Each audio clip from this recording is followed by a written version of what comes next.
it looks like they may be getting 2 points from their top 2 players, because Vidit is in a position that makes me wish I played the French. Would I ever say those words on camera? Apparently I will. This is a great position for black, everybody. Can someone clip this? Danny promising to play the French defense. Somebody clip it. I want to see it. I don't know. I said I might. It makes me consider, but okay. All right, the king on D2, in all seriousness, everybody, is...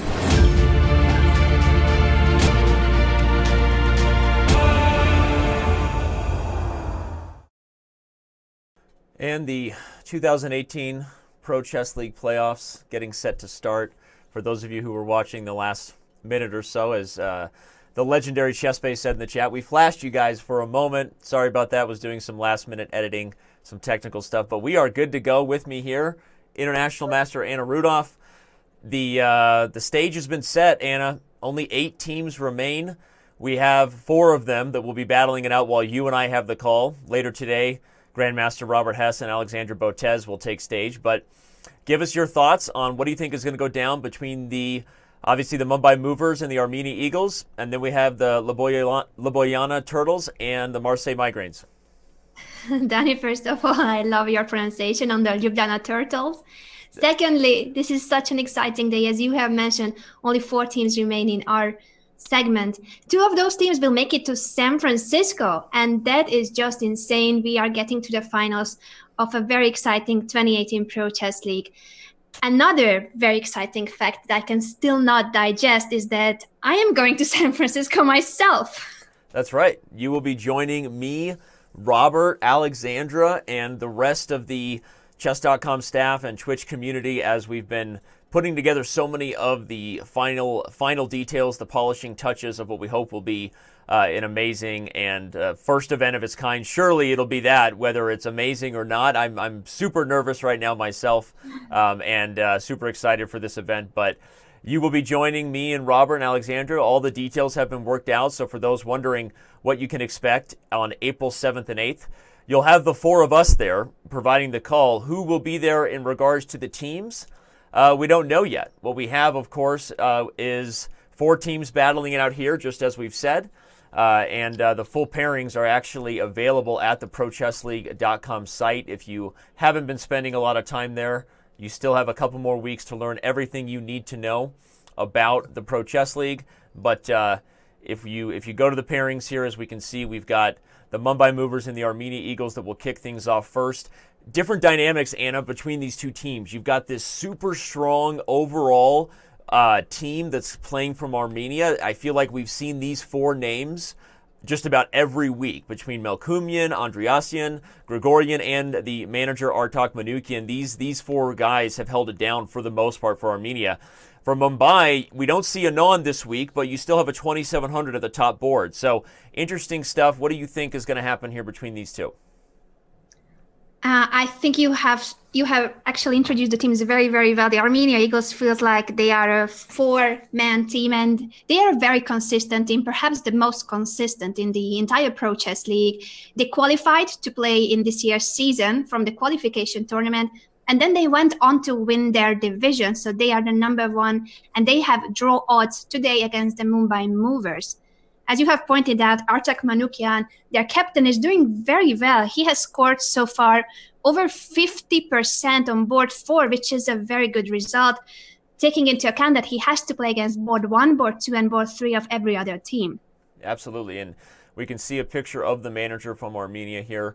It's interesting, even though he is the board 4, he's kind of become the star of the Armenia Eagles because of his consistency there, playing up and playing well most of the time this year.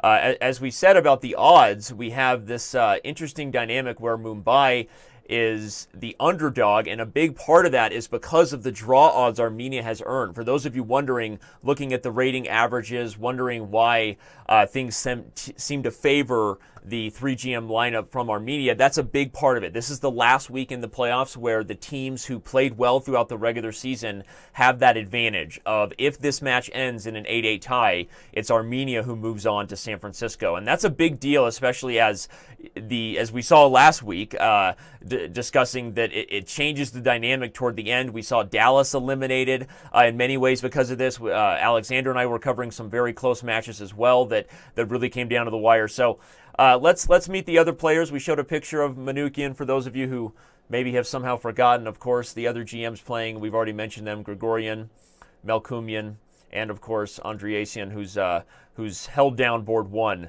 for Armenia. But speaking of board one, Vidit Gujrathi, what can we say about this young man and his future here leading the Movers?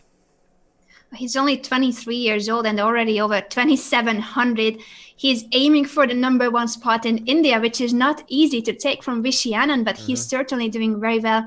Last week, the division that you covered with Alexandra, so the two Indian teams, Delhi Dynamite and the Mumbai Movers, facing each other, where Vidit's victory in the last round took the Movers to the stage where we are right now in the quarterfinals. I think that today, too, he will be doing very well together with Adiban Bhaskaran, their board, too. Yeah. No, I think it's a good point. For those of you who follow closely, Anand drew his game with Hari Krishna, so everything weighed on Gujrathi's shoulders. He was able to get a big win against Abhijit Gupta from the Delhi Dynamite, eliminating their countrymen from the playoffs. So on that note, here are our pre-match predicted outcomes. Right now, they are the same as the live outcomes. You see that the Mumbai Movers and the Armenia Eagles are very close. Armenia has that slight edge because of the draw odds, statistically, in terms of how we see it. But with Gujrathi leading the way on board one, will he be able to help Mumbai overcome the draw odds? We're going to find out. But let's talk about the next match, which will be starting about 20 minutes after that. We see there to the right of the screen the Marseille Migraines and the, am I saying this right, Ljubljana? Ljubljana Turtles. I know you're laughing at me, but the Ljubljana Turtles, okay. They're one of my favorite teams, not just because I'm a sucker for Ninja Turtles, but just the star power we've seen from the Turtles.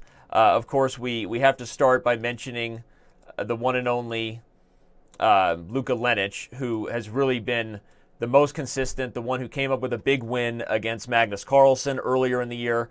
What do you think? You look at these odds, and the pre-match odds just drastically favor the Marseille Migraines, and when you look at their lineup, you can understand why. Looking at Vachier-Lagrave, Yevgeny Bakro, Gazzoli, and then you have the young Marizi. It's a stacked lineup. But do you really think it's that big of a favoring for Marseille, about 85% to 15%? I think the live odds are too cruel. I believe the Turtles have a much better chance than 17%. As you have pointed out, the Migraines have those three super grandmasters. Sam Copeland called them the murderers row in his article, and I do agree that with those three, it's really difficult to face the Migraines. Their board 4 scored so far 0 point in many matches, but even like this, the Migraines managed to win.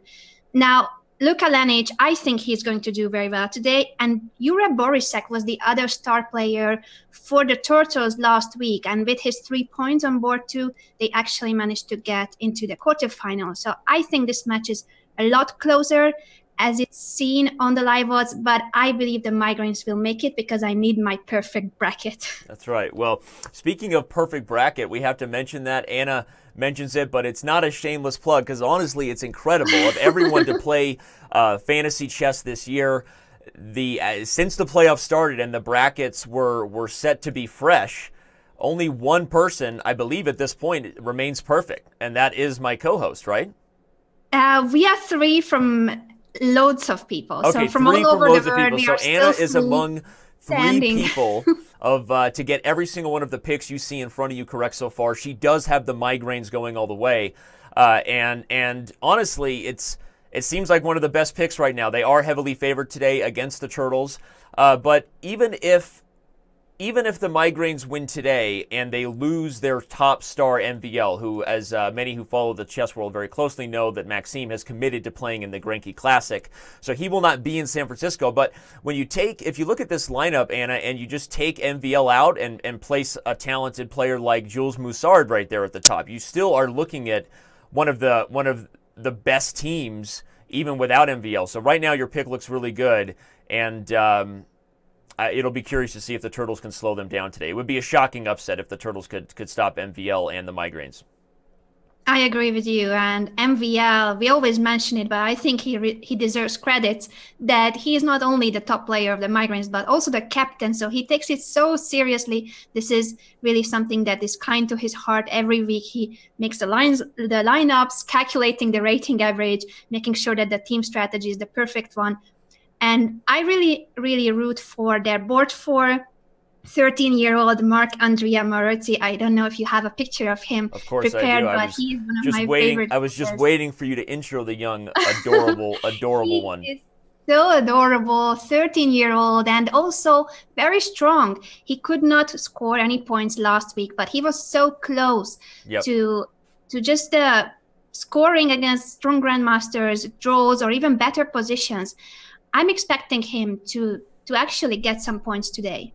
Yeah, and if you look at the lineup there, I actually looked at the picture of that young man and almost mistook the CM in front of his name for GM. It was amazing because I was like, did they really get themselves a 1900 rated player by the rating deadline who's now a GM? No, but he is a CM, which is still a very, very strong player. And he's one of the advantages you see, or one of the strategies you see as these captains like MVL, who Anna was giving credit to, try to do when you're preparing your team for the season, is you want to find those young diamonds in the rough, or even older diamonds in the rough, like Artak Manukyan, right? They don't have to be a 12-year-old, but if you find somebody who you can squeeze in in an underrated way, that gives you so much more flexibility in your lineup. As we see, it allows the Migraines to stack these super strong grandmasters and then throw a young man who's only 1900 by the rating deadline, but probably playing closer to a 2250, maybe 2300 elo strength most of the time. So these are things that are big in terms of the strategy. It's why you give managers like MVL such credit, not just for his own play, but also his captaineering, if that's a word. But yes, all right. I agree with you. I'm being corrected that I actually thought that he was 13, but he's even younger. He's only 11 years old. Oh, I said 12. I thought he was 12. Yeah, he's still 11. He was under 10 last year, so it really means that he's only 11, already about 2200 on the live rating list. And that's what you were pointing out, that it matters that you get players who actually perform better than the rating they had in October. That's the rating that counts for the Pro Chess League. Absolutely. And at this point now, we've done our job setting the tone. Thanks to everybody who's been here early in the chat. Shout out to Brave Bavarian, Chess Bay, Bigfoot, Sam Copeland, Calculated Blunder. Those, of course, are just the Twitch chatters. Chess.com TV. We've got Liam Shez. We've got CM Anthony Atonsov, Tom Harper. Thanks to everybody who's here. The games are underway. If you don't like what you see for the better part of the next few hours, go to chess.com/live. Choose your own adventure. Anna and I have already pulled up the game here, starting with the board 4 of the Armenia Eagles, taking on the board 1 of the Mumbai Movers. The tone has been set. We'll see if Vidic can do his thing as black here against Manukyan and get a win for the Movers. Wow, the exchange variation of the French. And that's a good strategy by Manukyan, right? Taking as much life out of the position as he possibly can. Obviously would be happy with a draw against the 2700 from India. I feel like that too, and I wonder if his strategy will work out. I always tell everyone when I'm streaming that, yeah, I don't like the exchange French when I play the French with black, but I also feel like it's just so unambitious for white that white should get punished for playing for a draw. I agree with you, especially when there's so many other better lines against the French that almost win by force, right? we would agree on that. Excuse me. This is becoming a fun dynamic because it's also genuine. I genuinely don't like the French. Okay, I don't like not the people. I always have to say that. No, I genuinely don't like the French opening, and you genuinely love the French. So I like the imbalance we have there. So, all right. Well, also with Alexandra. So Alexandra and I are team French defense, and you. I hope Robert is still on our side though. I will need to ask him. I will need to ask where he stands. Well, either way, we'll keep a close eye on it. As much as I like to make fun of the French, and you do play it very well, despite the fact that I don't like it. I'll say that. I will say that this is already shaping up to be a slightly more dynamic exchange French, right? You see that Vidit maybe has your attitude that he's going to punish it, developing the queen to f6 early before bringing the knight to e7, which means you're not looking at a position that's not just going to be symmetrical on a structural level, Anna, but he's avoiding the symmetry as far as where the pieces are going to be placed and what they're going to play for. Black with the queen on f6 would like to play a move h6 here, I think, to stop bishop g5 and then develop the light squared bishop, maybe with intentions of castling queenside. Am I right about that? I know I'm predicting French moves, which is a dangerous territory with you, but am I right about that? You're doing very well. You're doing very well, and this is what I always want to achieve with black, to actually get some kind of an imbalance. If the pawn structure is the same, at least place your pieces in a different way. Maybe opposite side castling, depending on how white will now proceed. I like bishop g4 and posing problems to white immediately. Will you play bishop g5? Will you do something about this hanging knight on f3? That is right now the question. Yeah, he plays bishop g4 even before h6. I guess I was sort of predicting that there may be a need to stop bishop g5, but Vidit is what is knight e to g1? Aggressively saying he doesn't need to, and Manukyan puts the knight on g1. Okay, as bad as it looks, everybody, the idea is he's going to play h3 and try to put the question to the bishop so that maybe this knight can come out. But you immediately just start thinking that Manukyan is out of his league here against Vidit's prep, because how is black not just castling long and just thrilled with his lead in development here? Yeah, this cannot serves be. me right for talking understand. bad about the French, I guess, right? I see Bigfoot saying it's a mouse slip. Maybe that's a joke. I don't think so. Hi, Chesbey. Hi, everyone. No, because it does have some logic. Maybe not the greatest thing to do, but it does have some logic, given that I think Manukyan has already been out-prepared here. I'm guessing that he wasn't ready for this sort of aggressive queen f6 line because, you know, there are some lines in the Caro-Kann and the French Anna that go with this knight on e2 to g3 with the idea of them playing h3 because this bishop has run out of squares. But that wouldn't be so great here because Vidit would probably happily exchange on f3 and double white's pawns, right? So yeah, exactly. I think he just got himself a little bit sort of knight-tied, like tongue-tied, right? He got himself knight-tied and he didn't know what to do, and that's why he put the knight back on g1. So this is the best French defense exchange variation I have ever seen for black. Only 8 moves with the black pieces, and I think black is better. I agree totally. Let's go to the board 1 from Armenia, though. Andreasyan taking on Karavade. That is the board 1 for Armenia, taking on the board 4 from Mumbai. So looking at things through the other lens, what do we see in this slightly awkward King's Indian? Is that fair to say? I think so. Andreasyan played most of the season on board 1, and since they got Malcolmian, now he's on board 2, so it's a very strong lineup for the Armenians. Isha, on the other hand, is one of the few female players playing in the quarterfinals, and I'm always supporting fellow female players. I played against her when we were about like 15 or 16 at the World Youth Championship, and she beat me. Oh, no. So you're rooting for her despite that bad blood.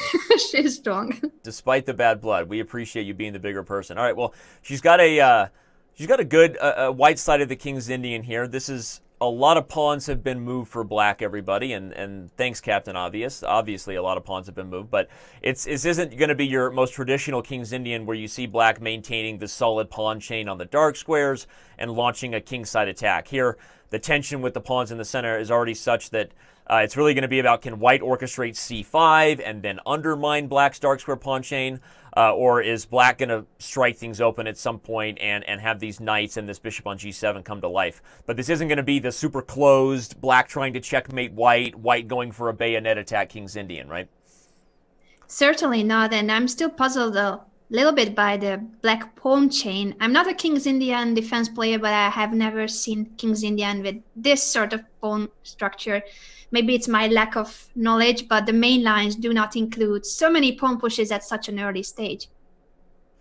Yeah, I guess what it is there's flexibility. The problem is a lot of times when you've moved pawns around your king side, if white plays her cards right patiently, you eventually worry about that king's safety. Right now you can't see it because the emperor has plenty of clothes on, but those aren't necessarily things that are going to stay in place. And we'll see if black has problems later on. So, all right, let's keep an eye on this one. Let's get all the boards open here. For those of you who are already asking about the other games, the buttons below the Chess.com TV player, the instant clicks, and all you need to do is press 1 and you follow every player from the team have been set up. So if you're not viewing those currently, go ahead and refresh the page at Chess TV and all of your dreams will be fulfilled. But we move on to the game between Sadwani and Melkumian. We have a king on G2. I'm excited. What do you think? King on G2. I always get excited about that. I'm also opening all the games as you have suggested. Guys, you should catch up with the games just like I did. Yeah. What on earth is that king doing on G2? We're going to have to back up on the analysis board to see what happened in this opening, everybody. Let's do that. So I'm going through with, okay, we had an Aljohan's defense, not every day, but Melkumian immediately trying to mix it up. He is the board 2 for the Armenia Eagles, and so that means he's playing the board 3. A very young team right now from Mumbai, led by Vidit, and it seems like they get younger on every board. Yeah, board 1 against board 4. Actually, Raunak is 13 years old. That's where I went. This is board 1. I'm sorry, yes, board 1, board 4 here, yeah. Yeah, a FIDE master with 13 years old, that is a very dangerous FIDE master. His live rating is almost 2,400 by now, and he has scored 6 out of 8 in the regular season on board 4. Yeah, no, and it's the kind of performance they're going to continue to need. And this is a dangerous opening to get into with a young, talented star, but maybe Melkumian tries to catch the young man by surprise, right? Sometimes a stronger player will avoid theory just because he wants it to be something that the players are on their own as early as possible, trusting that he's going to be more experienced than his young opponent. But we have a 4 pawns attack. F4 was played on move 5. This is one of the most aggressive things you can do against the Aljohan's defense, and White is going to have a huge center, but then have to defend it for the rest of the game. That's why we get this crazy dynamic where White is actually on the run with the king early, because White has to do everything that he can to hold down the center. That space advantage is the only thing that sort of keeps the beasts at bay over here on the queen side, holding down all these squares. I like White, honestly, despite the king being on G2. This is the kind of really, really big space advantage. The computers play well, although in a practical level, usually with a king, it becomes harder and harder to play these positions as the game goes on. I like black. You like white, so I'm going to pick black, and I think I'm going to give mate to that G2 king. That's my take. I don't know. I mean, okay. So I'm not saying I did have a caveat in my prediction there where I said that in a practical sense, it usually becomes harder to play white than it does to play black in any position where you've exposed your king early. But I think if I was evaluating it unbiasedly, I can put my king on H1. I have the light square bishop, and you don't, right? And the big space advantage is huge in the Aljohan's, because this knight on B6 needs time to get itself back to a useful position if I can't orchestrate the D5 square being open or play C5. So if I had to choose unbiasedly, I like white. Will white hold? Yeah, who knows, right? All right, let's move on to another game. There's one more game we haven't opened up yet, and that is the game between Grigorian and Ariban, the battle of the board 2s, I believe. Right? Something like that? Something close to that. It's board 2 versus of 3. The Movers versus board 3 of the Eagles. Right. Okay. There we go. And what do we have on this one? Grigorian. Wow. I think we have just hit Twitch front page. So maybe, Danny, would you like to introduce once again, what are we doing today? Yeah, absolutely. This is the 2018 Pro Chess League Finals. Whoever gets through the round of 8 today will move on to the semifinals. If you're just joining us and somehow just watching the Pro Chess League for the first time, where have you been? These 8 teams that are highlighted remain. International Master Anna, Rudolf, and I here have the call. Whoever gets through this weekend will be moving to San Francisco, where the first ever esports final will take place. Anna and I are here. Now back on camera. We are the voices behind the analysis here, currently looking at the battle between the board 2 from the Mumbai Movers against the board 3 for the Armenia Eagles. And we have a long day of chess ahead, so don't go anywhere. Get excited. Anna, the chess on the board. I feel like black is in a pretty aggressive situation over here on the queen side. If b4 can come, I don't understand how white isn't just being pushed back, but maybe there's tactics against this rook on c4 that I don't see. Your thoughts? My first thought is always counting the soldiers, and my count is that black has a pawn up, which I like. I like having a pawn up, and after b4, yeah, here it White comes. is now forced to do something about this c3 bishop. So I wonder where it went wrong for White, or does he have something concrete because of the c4 bishop? Well, right C4 as you rook. asked that, that's a good point. Let's back up to this position on move 15, where Black was already up a pawn, and White didn't get any compensation out of the opening. So let's go back even further and try to figure out where exactly did Black win this pawn. It starts out with an English. If you follow the analysis board, everybody, we are reviewing the earlier parts of this game. And after bishop to e6, White was in a position where he was choosing, do I let the pawn fall, or do I try to defend it, right? Playing a move like b3 was not possible, everybody, because that would have been a rook on a1. And a move like knight a3 or knight d2 might have also been weird to sort of cause dysfunction to White's development, blocking in his own pieces. So instead, Grigorian decided it was worth sacrificing a pawn, and he did just that. Since then, we've been in a position where Black is up a pawn, and unfortunately, though, I don't see a ton of compensation for White. That's my issue, right? I don't see where White is getting anything for the extra soldier that Anna pointed out on d6. So right now, we have to like Audubon's chances to score for Mumbai. I agree with you. I don't see how this went so wrong for Karen. Actually, we have played at the moves, but I don't know where he forgot about his opening preparation. Usually, as White, you don't get into such a bad position just after 9-10 moves, a pawn down, and worse pieces. So he does not really have compensation for the material. We've got tactics. Dev Agent, let me just give a shout out. I see we have a birthday boy in our company. So happy birthday, Dev Agent 007. We have to give shout out real quick to all of you that are just joining us. 5,000 of you watching currently, whether you're at Chess.com TV or Twitch TV Chess. Thank you for being here. We are reading the chat and keeping an eye on all of you. If you have any questions, please do so, or any comments specifically related to the Pro Chess League, or I don't know, anything. Anna's favorite kind of music, whatever. All right, but this position is heating up. Danny's favorite kind of music, I think, is a better question. We have the tactics are heating up, but I don't think it's going to deliver anything special for White. After the move, knight b6, everybody, we have a fork, for those of you who know how to spam the fork emoji. But after queen to b5, I'm guessing knight takes c4. I don't see any reason why Black doesn't just take on a1. Now, Black, full disclosure, could probably just take back on c4 here, and this rook on a1 doesn't have anywhere to go, right? The bishop on f5 guards b1. Mm-hmm. So the more I look at this position, the more I'm even surer that Black is in control, and Audubon is likely to get a big win with the Black pieces here for the movers to start. I'm gonna spam the chat too with some fork emojis now that I have my 3 months Chess.com membership on Twitch. You guys should click that follow and subscribe button if you want to use the emoji. Use our chess emojis today while you hang out with us. I did see a comment in chat. Why are the Armenia Eagles favored by 58%? Over the Mumbai Movers? For those of you who are just joining us, the Pro Chess League has been a whole season, and those with the best performing team throughout that regular season have to be awarded in some way. The Armenia Eagles are in the overall 1 seed in the Eastern Division, getting draw odds throughout the playoffs. Kind of like home court advantage, I guess, if you're comparing it to other sports. And in this case, Armenia, despite being... The ratings are relatively close, the average ratings, but even if Mumbai was slightly favored, they are favored at an 8-8 tie, which gives Armenia a huge edge in the overall match standing. So that's sort of almost more a testament to Mumbai that they're only favored, they're only down a little bit here, right? Because Marseille also has draw odds against Ljubljana, and they're a heavy favorite in that match. So,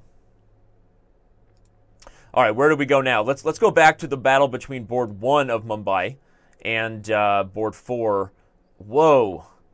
I think we can declare that Audubon is going to win, so that will be 1-0 to the movers. I think Mumbai is going to get a first win there from Audubon. It seems hard to believe he won't, but it looks like they may be getting 2 points from their top 2 players, because Vidit is in a position that makes me wish I played the French. Would I ever say those words on camera? Apparently I will.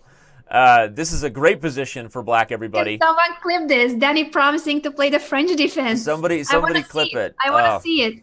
I don't know. I said I might. It makes me consider, but okay. All right, the king on d2, in all seriousness, everybody, is It's not just that it's, okay, even if it's guarded right now, the reason you evaluate these positions is so dangerous is because there's only one thing that's going to happen with all the tension here on the e-file, the tension between the knight and the bishop on e3. At some point, tactics are going to occur. Is black going to bring the bishop to f4, maybe a knight to c4? And as the position opens up, the tactics become more and more dangerous for white because the most valuable piece, the piece that allows your opponent tempo moves with every check, all those sort of things just become more and more they only increase in terms of how often they can occur. So that's why when you look at these positions, you see the forest through the trees, which is that white, even if there's no tactics right now, is in big trouble here with the king in the center. I totally agree, and that's going to lead to a 2-0 start for the movers. What will happen on the other boards? Will we see even 4-0? Can they do that? I don't know. Let's check in on board 3. Now, I like the mover's position here with the young man taking on Melkumian. I said that, though he has lost his light square bishop since we went away. That doesn't make me happy about all of these squares and one of the things I liked. But here comes a pony on d6. I want an outpost square emoji. How would we do an outpost square emoji where people can spam that? We have tactic emojis, fork and pin. But I would love an idea from a fan, actually, if they could come up with a position. How could we represent a weakness like that? I don't know. Crazy idea. Guys, on Twitch and on Chess.com TV, that is a task for you today. How to actually visually show an outpost. An outpost is a square especially cool for a knight, a weakness in your opponent's camp that you can use for a piece, and no pawn can chase your piece away from that square. And that's what's going to happen here, regardless of how white takes. But yeah, it seems like f takes just makes the most sense. Now the question is, do we put the knight on d6 or do you wait, given that that square isn't going anywhere? The question here is, do you maybe you don't want to wait for this knight to come to f5 where it can hit d4? Yeah, so he decides to hop in right away, which it may be bluffing at taking b7, but we're going to find out exactly what white has in store. Something tells me maybe c5 is an idea for white to say, I may lose that knight, but I'll reinforce it with a protected passer on d6. Shout out to Grandmaster Benjamin Feingold now in the chat, along with Floyd Akash, all the regular names there. Thanks for hanging with us here for the quarterfinals of the Pro Chess League. Anna, what do you think? Knight f5. This is position I think is going to get wild, and white has to be careful with this king. I wonder if our 13-year-old Ronak will actually manage to upset board 1 of the Eagles, because that would give such a boost to the Indian team. We already see their top 2 players winning, but if the board 4 also manages to score in the very first round, I think that would be even just with a draw, devastating. frankly, right? Even with a draw. Yeah, exactly. Even a draw would be a very good result. But I wonder really what's going to happen after knight takes b7. It's either a bluff that black is giving up that pawn. On d4. There's this pawn on d4 that maybe falls. Oh, knight takes b7, knight takes d4. Possibly, yeah. It's dangerous, though, because there's rook takes f8 check. Right? Now the rook on d8 is overloaded, can't take because the bishop will win the knight. That forces the king to come to an open file, and I don't see any immediately winning tactics, but, okay, bishop takes d4, queen to f3 check, followed by maybe gobbling on c6. So there, I don't know. I mean, obviously, we've seen now on the live position, you can see there that the young man has played c5, another move we suggested, but I don't know what was going on here. Maybe he just didn't like the opening of his own king, Anna, on h1. But I think knight takes b7 was a tricky thing to consider for sure. Yeah, I thought that in the line you were showing, if we can just go back very, very quickly to knight takes b7, knight takes d4. I really like your idea with rook takes f8, because if black has to take back with the king, then you give a check with your queen. So you have a hanging queen, but once you can give check with it, the rook will fall on d8. Oh, absolutely. I didn't even realize that. You could give a check on f1 in between, and then the rook falls. Although there is this... That was your brilliant idea, Danny. Oh, the line I was showing is white also had, instead of queen f1, white also had bishop takes d4, then queen f3 check, and taking c6. And everything was guarded for white, both the diagonal and threats immediately against the black king. So I think there might have been a couple different options there for white if he had the... kind of had the guts to gobble that pawn, but maybe he saw something we didn't. Instead, he's chosen to just reinforce that pony on d6. But this looks like it could be an early critical moment in the match, right? Board 4, board 1. We know that board 1 and 2 for the movers, if you're just joining us, seem to be taking care of business, that being Adiban and Gujarati, respectively. So if board 1 for Armenia can't do the same against the lower-rated player from the movers, that's going to be a big one. But speaking of things that that we're going to have to follow, not just this big game here, Anna, with Bishop E7, but you know what's underway. The other match. Ljubljana, not Ljubljana. Ljubljana Turtles, Ljubljana. Marseille I'm doing my Migraines. best here. I watched a lot of YouTube videos that talked about how to pronounce Ljubljana. And there was some extra. You did it. There that was was good. Ljubljana. Yeah, that was Okay, good. there was some extra emphasis on the wrong syllables in that video. I'm blaming the YouTube video. All right, but let's open up the boards. Starting here, we've got board 2 for the Migraines. We have Bacro taking on Sebenik. This will be an interesting one. We have Gazzoli is already underway, known as Nuki to the Chess.com fans, a very popular player against Borisic, as you said. Going to be a big one there because Borisic played very well for the Turtles last week. We also now have Leon Beast, the one and only Maxime Vachier-Lagrave, taking on the younger Luka, the young Luka. And then we've got the one and only Luka Lenich leading the way for the Turtles, taking on board 4 the young Moretti, the cutie. He's just adorable. How can I not call him the cutie? I know he's dangerous, but he's probably the most adorable kid in the Pro Chess League this year, right? I know. He's totally my favorite. Only 11 years old. I've just learned that he's only 11. And he's very strong, 2200, and raising his rating. But can he upset board 1 of the Turtles?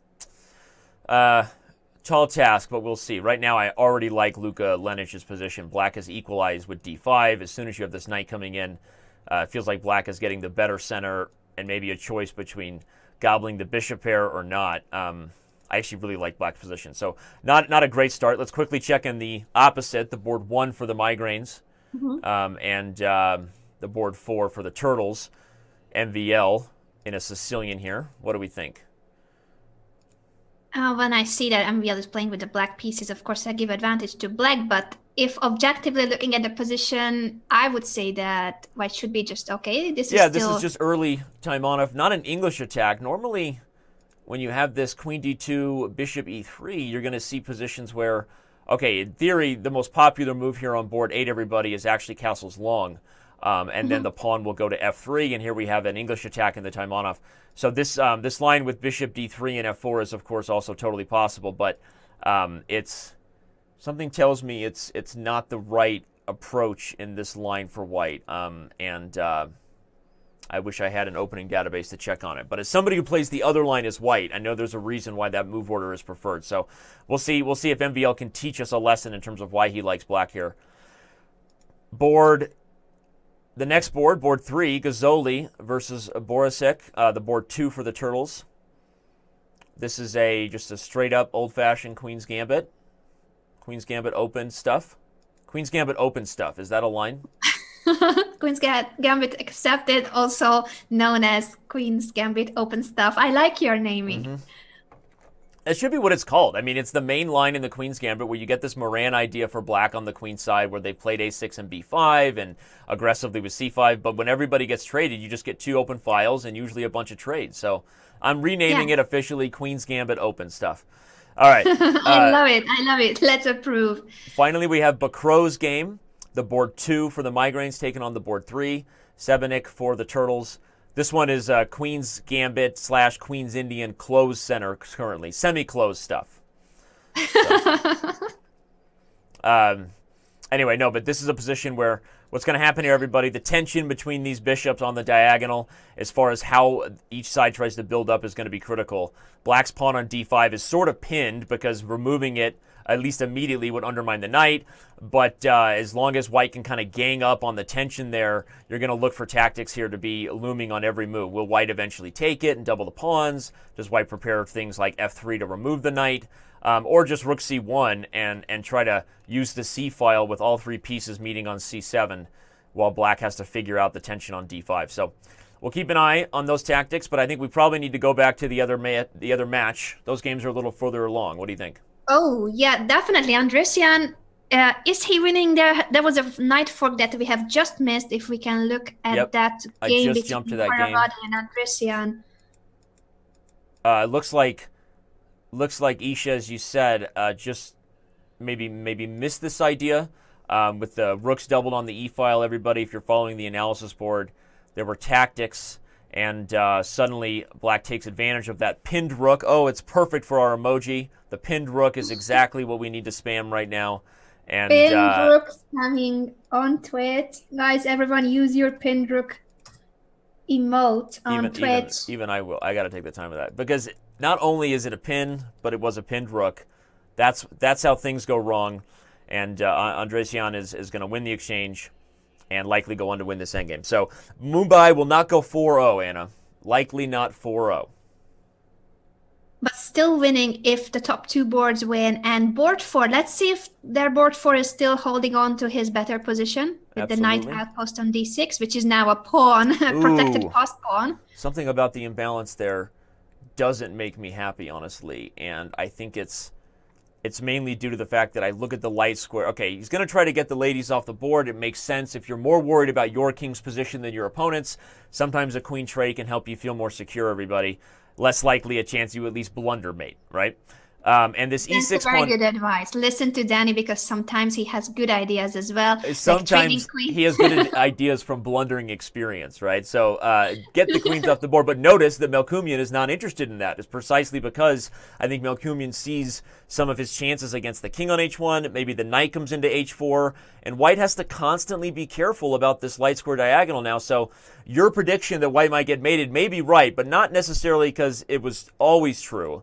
I think we both came around to liking White a little bit, right? But now the question is, will White's positional advantage against the isolated e6 pawn and the d6 passer be better than Melkumian's potential attacking chances? I think we stick with this one here as both players are under 2 minutes. I think we should. This is going to be very exciting. I agree with you that before White's position looked very promising. Now I'm not liking the g1 bishop. But okay, you cannot have everything. You have a d6 passed pawn, and now he's trying to trade pieces, which is what you should do, as Danny explained. Queens preferably, but if you can get rid of more pieces, that's also good. Just do not get mated. Ronak Sadvani, I am now rooting for you as the underdog. Don't get mated. That's a pro tip, right? Good advice from any chess player. But no, seriously, you're right. And that is the imbalance we've been talking about. We've got this.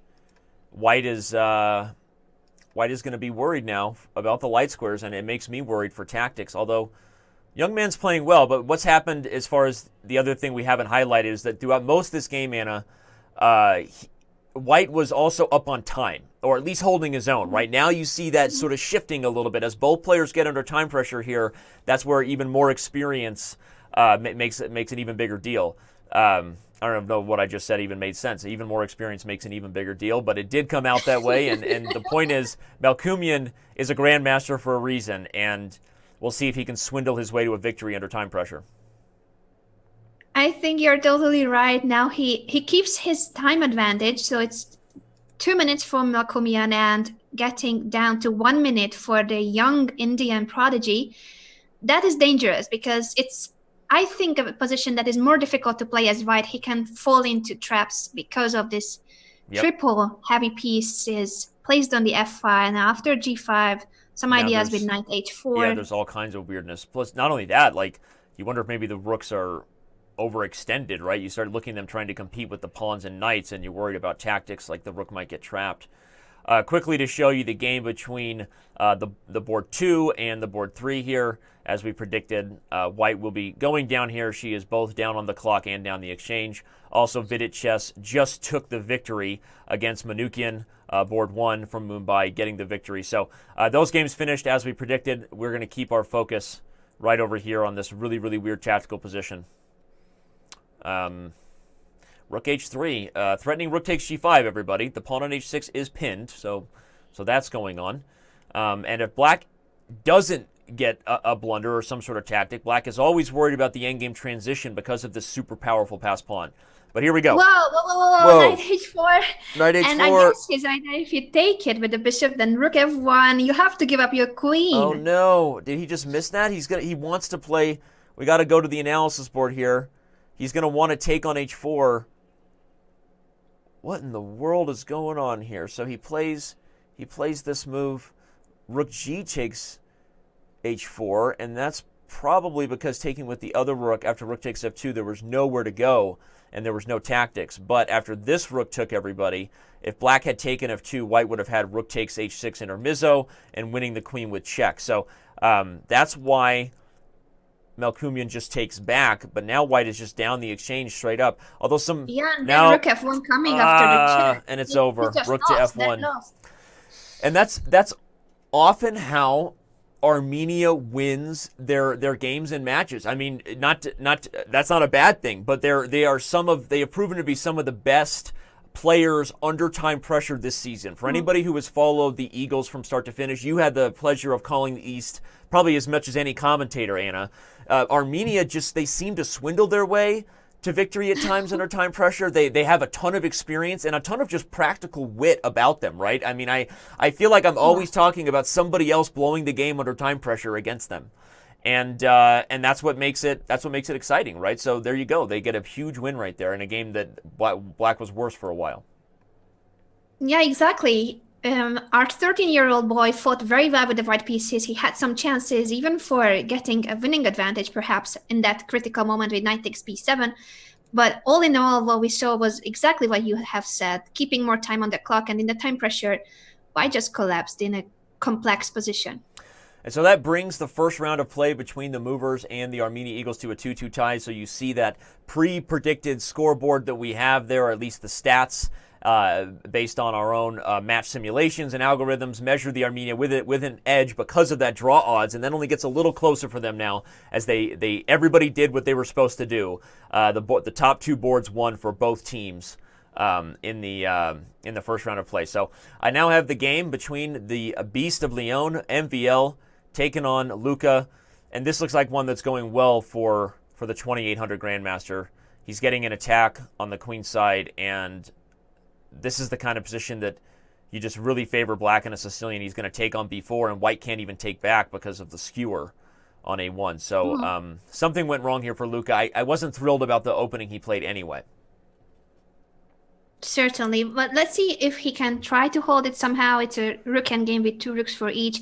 The a3 pass pawn is very annoying, but he's getting his king to the a2 square, which is a good idea. That's what he should do. Block with the king and then activate his rooks.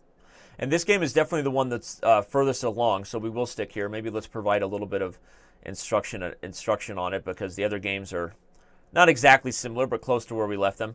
So one thing that's interesting about this extended A-pawn, everybody, is it's both an asset and a potential weakness. As it's come so far up the board, it's really close to making white's king a very useful piece. The king can come to A2. At some point, this pawn on A3 can get surrounded and likely lost.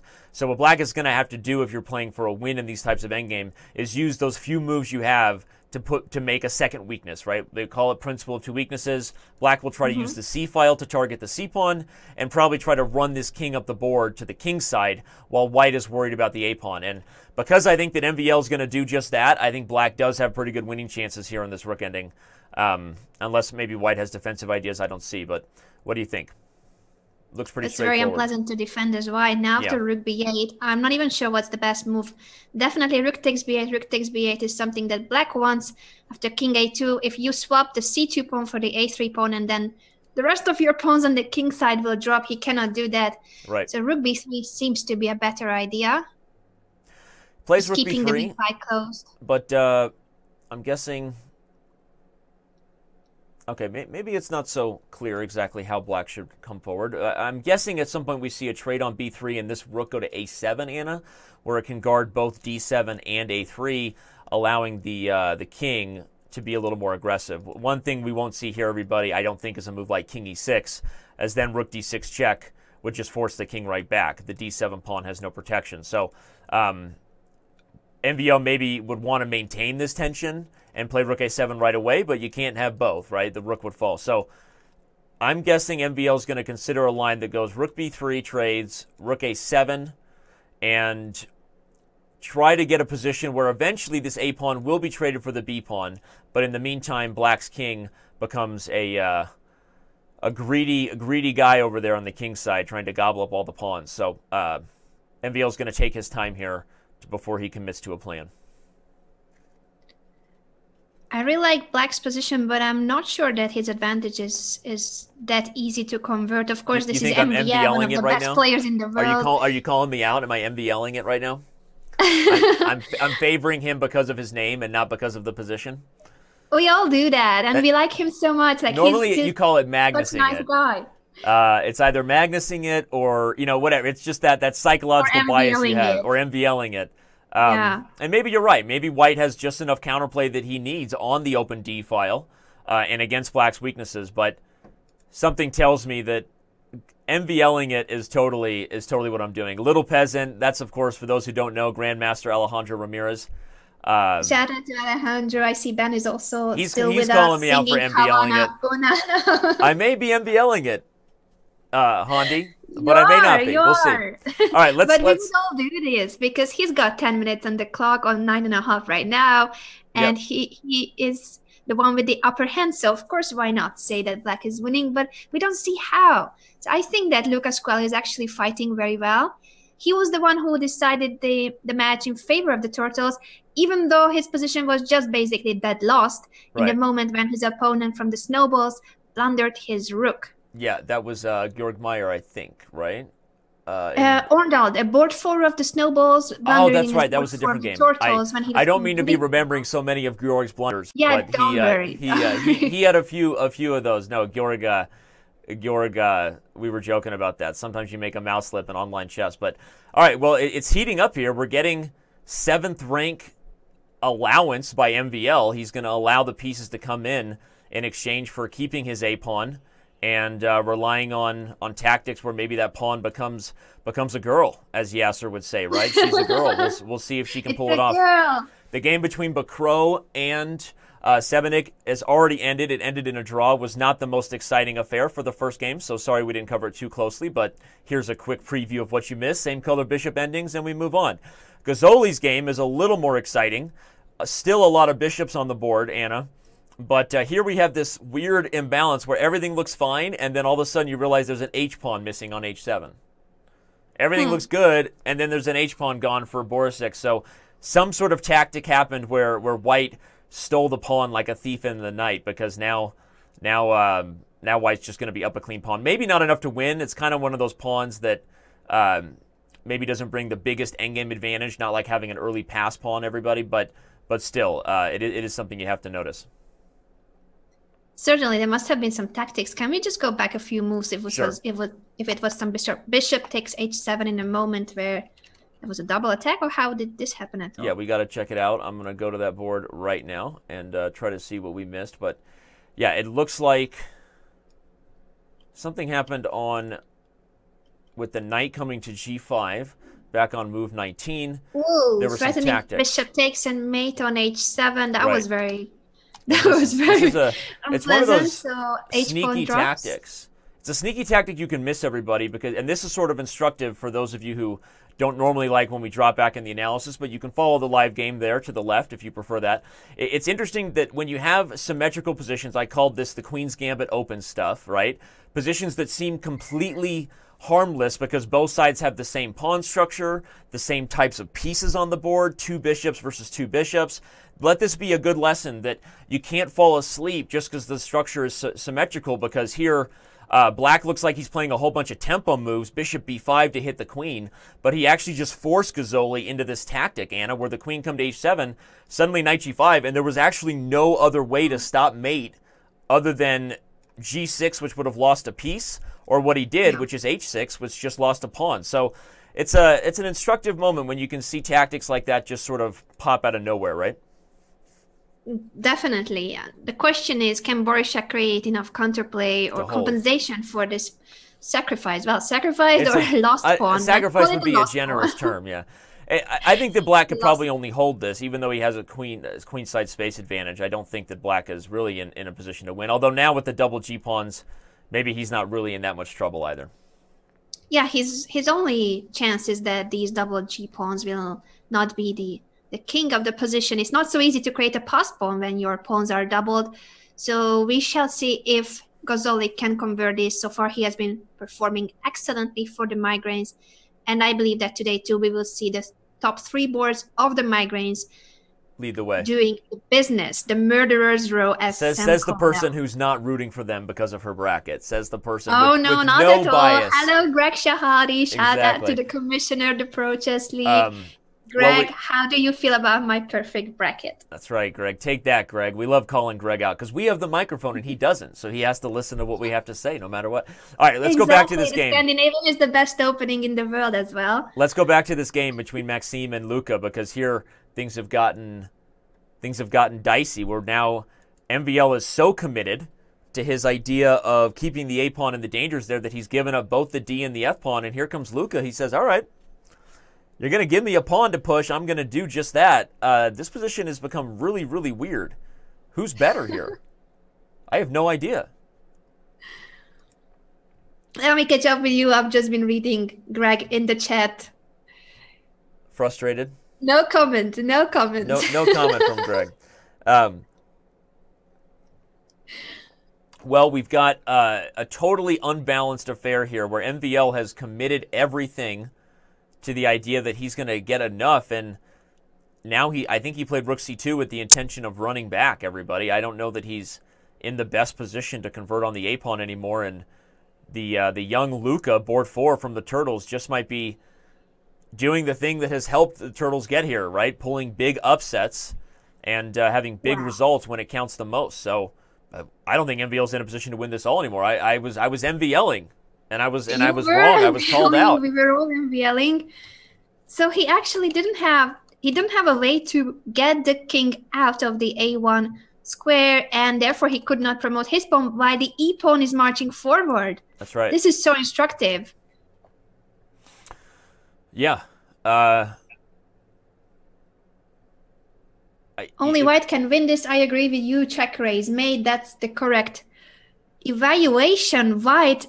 Board 4 of the Turtles is... Yeah, it's hard to believe that MVL would lose this, but... So yeah. he's going to bring the king back to f6 and then attempt to surround that e-pawn, but that king on the open f and e files is never going to be safe from checks, and you start to wonder about mating net ideas in the middle of the board. If we show you on the analysis board, I'm talking about, okay, let's say... Okay, he gives this check. I was wondering just generally if there was ideas where the rook comes to the e-file, useful to both support the e-pawn and cut off this king. And after the king moves, maybe white swings the h-rook all the way back to the third rank, and there's suddenly ideas where white leaves the e-pawn but sweeps this king to the edge of the board and checkmates it. So this is super dicey, and we may see that. I honestly think that Luca's rook h5 was a blunder, Anna. I think that this idea of just playing rook e1 first and then keeping that mating net swing possible was really a big key, because now all he's done is put MVL's king back where it's in plenty of time to gobble up this this pawn on e7. I think we're going to see a draw now. Even a draw would be a very good result, I think, for Luca, but I agree with you that perhaps he missed some chances. It's not so easy to play against one of the top players in the world, that is Maxime Vachier-Lagrave, but he has been doing so well at Scuola. He is also one of the young players, not as young as our 11-year-old star, but I believe he's 19 years old, still improving, and he's doing his best not to lose against the top board of the Migraines. Some information from Sam. Sam knows so much. Our Chess.com team is amazing. He's saying that the handle of Luca, Vercingetorix, is a French hero who raised the goals against Julius Caesar as his team takes on the French Marseille Migraines. Wow, that's go, right? Cool. That's auspicious, so to speak. All right, well, Luka Lenic did do his job for the Turtles, getting a win as black. As we predicted, we talked about this position much earlier, if you remember. Just after the black knight had arrived on d5, I was already in love with black's position, and Luka just had a big center and went on to use it, eventually getting the kind of tactics that happen when someone has a Moretti bind type of structure and the bishop pair. So Lenic ends up just trapping this knight awkwardly in the middle of the board, which is kind of strange. And the king on g2 was out of control too. So, all right, so the Turtles now currently have a lead, and especially if a draw is dropped by the beast from Lyon, or worse at this point, Luca pushing. Yeah, will it be worse? Could it be worse? Could he lose his first round game against the lowest rated turtle? The Turtles are in position right now to maybe get the upset. Yannick Gazzoli, Nuki, the one who stole that pawn, as we showed that tactic just a few moments ago, is also putting on the squeeze in some other ways right now. He looks to have improved his position with the queen and rook, more aggressively facing Black's kingside. And if this queen comes to h6 check, I think White might just put the king on g3. So I think Gazzoli might be helping out his team here, potentially going to get a big win as White against Borishik from the Turtles. I'm still looking at Andrea's game. Is this now a draw officially? He has traded one of the rooks. Okay, he's traded off one of the rooks. The a-pawn is falling. Draw, agreed. They have repeated moves. They went back and forth. Still a good result for Scuola, but maybe he even had more than a draw against one of the strongest grandmasters in the world, MVL. And Maxime wasn't as in control of that rook ending as yours truly. Guilty. I MVL'd it. I predicted Black was in control. Sometimes the stronger player makes you see what the winning idea is because you sort of give them the benefit of the doubt. But here, Luca did what he was supposed to do. Board 4, getting a big draw against the Migraines. The only game remaining from their first round matchup is the one currently against Borisic and Gazzoli. Exchange sack. You know I want it. I want it. Rook takes e6. Why not? To the Batcave we go. To the analysis board we go. Why not? Rook takes e6. If you take b5, Anna, I can take on e4. Am I not just stealing that pawn for free? Looks good. It does look like that. He didn't go for it. Or is it... No, it's his turn now, and right? If you take e6, I can take g6 with check. Or e6 with check. I'm not sure which pawn is better, but if I just take g6 and then move my bishop safely... Okay, there isn't really a safe square. There's queen d6 check. If the bishop goes to d7, there'd be the same thing. So that might mean it's a little trickier than I thought as far as finding the right position for that bishop. Okay, interesting. Gazzoli says I'm not going for it anyway and just backs up the queen to d4. Is that a time pressure decision, or did he calculate better than us that just rook takes e6 wasn't as good as it looked? It was a strange decision, but maybe he's just being practical. He's a pawn up and he decides that it's okay just to go for an endgame. But I'm not sure that this was the most precise. Idea. I agree with you that it looked very fishy, bishop e6. And one of the tactics that is key here, everybody, is that this white king is on this diagonal here. So, for example, rook takes b8 is not an option. Queen takes b8 comes with check, followed by the bishop falling on b5. So rook d6 is a move that might save both, but then the g5 pawn hangs. To me, that means that queen d8 basically just forced Gazzoli into the endgame where it looks like rook to d2 is coming. And I'm liking Borisic's chances here more and more by the move. Whoa, rook b7! What? He's taking advantage of overwhelm. Mouse slip. Dropping the rook. No, it's not a mouse slip. No, it's not a mouse slip at all. It's a brilliant idea. It's my mouse slip. You were the commentator who cried mouse slip right there. You were the commentator who cried mouse slip. I thought that what on earth? No, it wasn't right. No, here he's taking advantage, everybody, that the queens can't trade because of check, and you can't take on b7 because the queen falls. So it's actually sort of a high-class waiting move, right? He's sort of just asking Black, what exactly do you want to do? And the creative part of rook b7, Anna, is it actually inadvertently guards the g5 pawn because now the queen can't take it due to the fact that the rook will hang. And I really like that move that you called mouse slip. Somebody's got to clip that right there. The girl who cried mouse slip, or the commentator who cried mouse slip there. So mouse slip versus mouth slip. Wow. So what's going on after rook b7 now that I managed to estimate? I really like that. No, that's a super creative move. And even from a practical perspective, Borisic has some things to figure out. He does move now, which, wait a second. Okay, it was a... I'm going to calculate before I call it a mistake, but you cannot take on b8 because the b5 I think that's a winning move. I think queen c8 is a winning move. I think Gazzoli got too fancy for his own good. Look at this, everybody. So we have a mouse slip. Then we have me claiming rook b7 is a great move, but queen c7 is a super simple move Okay, rook b6 would allow queen c7 check, which forces rook d6, and the bishop hangs. Okay, rook takes b8, hangs the bishop, as we've already noted. Suddenly, this king on h2 is really, really regretting his position, just wishing he wasn't exposed. And this is such a instructive moment because those kind of things happen. That's why we all joke about the Karpov school of chess. Don't ever have pieces that are hanging. Don't leave your king on open files and diagonals. You create the possibility for this mistake. And Gazzoli going into the think tank here because he doesn't have any way to guard this. I think he's just losing a piece. I think so too. I see the chat can't really digest that. It is collapsing for white.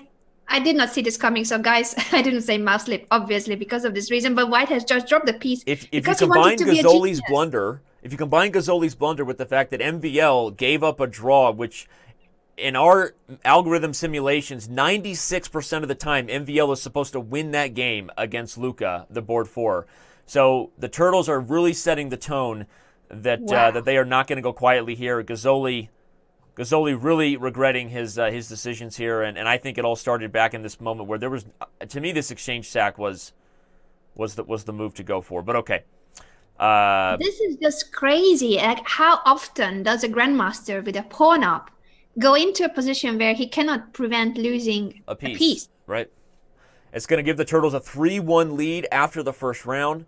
And put the Migraines in a position where they also have draw odds in the match. So a big round would turn things back around, but this is not the way the Migraines meant to start today.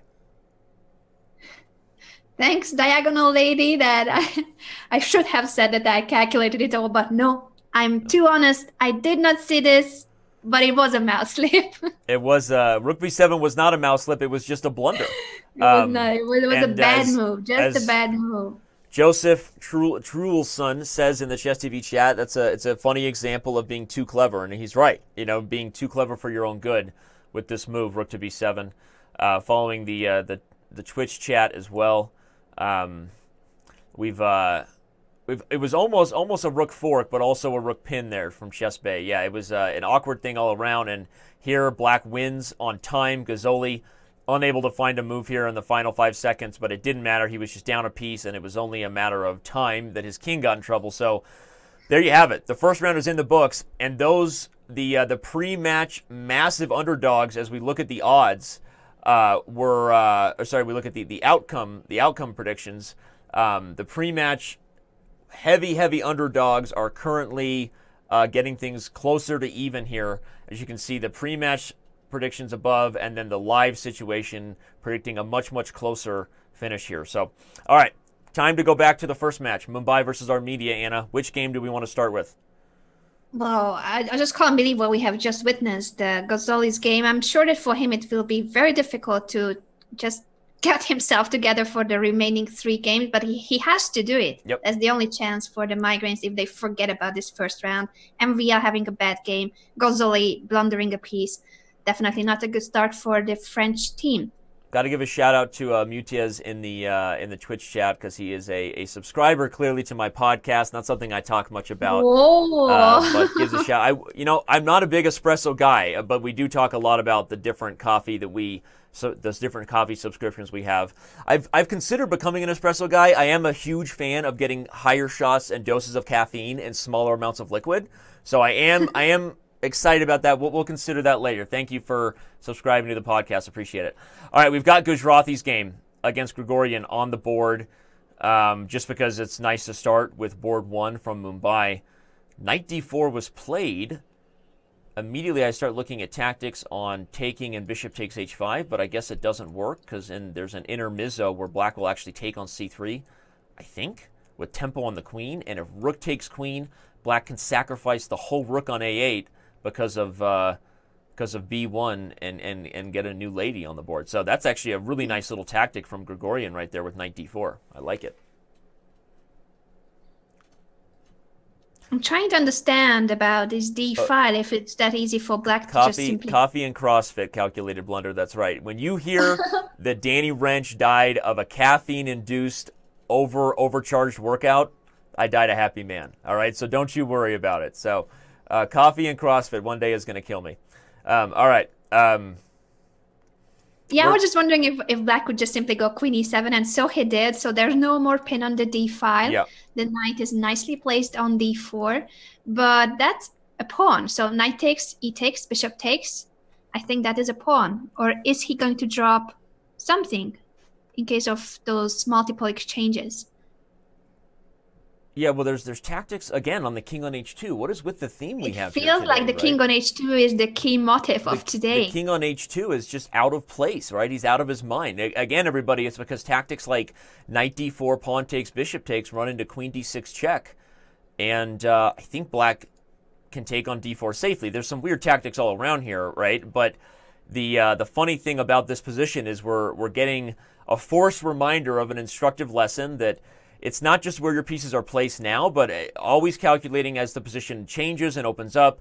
What are the tactics? That's how blunders are made, right? Usually people can calculate the simple of I go there, he goes there, I go there, she goes there, right? You're calculating. But losing track of where the pieces are at the end of those variations and the possible tactics that can occur, you know, that's where dangerous things just happened to Gazzoli, and now Vidit is in kind of a similar position because he'd like to take on d4 rather than lose his bishop pair on e2, Anna, but I don't know that he can.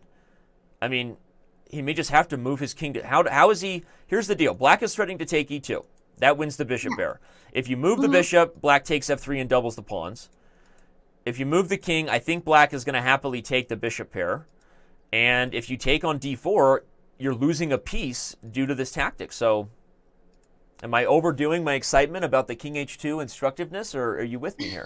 What do you think? I think you are right. The king is bad on h2. That's the lesson we should learn. I know when I start calculating, you black out a little bit because you just know it's all a bunch of you know, crappy variations. But I think I'm right about that one. I think you are right. I don't feel happy about the king on h2, and in case we take everything on d4, the rook on d4 is unprotected. So all that black needs to do is to get rid of the bishop on e6, and queen e5 would win the rook on d4. The question is how it works out, and we will see it because Vidit is going for it. Here he goes. We're going to find out. He takes on d4. Okay, what's the deal with the check? He's got a tactic here, or at least he thinks he does. Okay, queen d6 check is coming. Queen d6? Yeah, he has to. Okay, he can play e5. That's it. And after bishop takes e5, he can at least trade and then put the king back on g1. Still something we have to like black at the end of the line. The queen is a super powerful piece on e5, pinning the knight on c3, and just activity favoring black after moves like knight f4. But I think that's his plan. I think e5 is the only move. Yep, and here he goes. It's the only way to save the piece.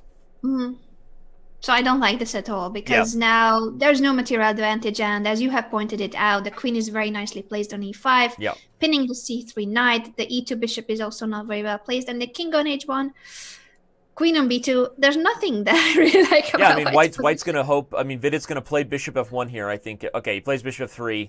Same idea. Keeps the bishop on the board, guards g2.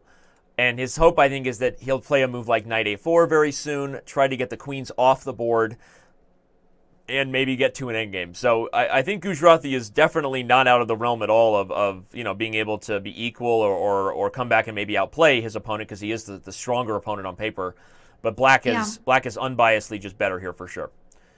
So the good thing about White's position, the only positive thing that I could find, and that actually I started liking now, after bishop f3, the bishop is protecting the white king, and at the same time is about to take on b7.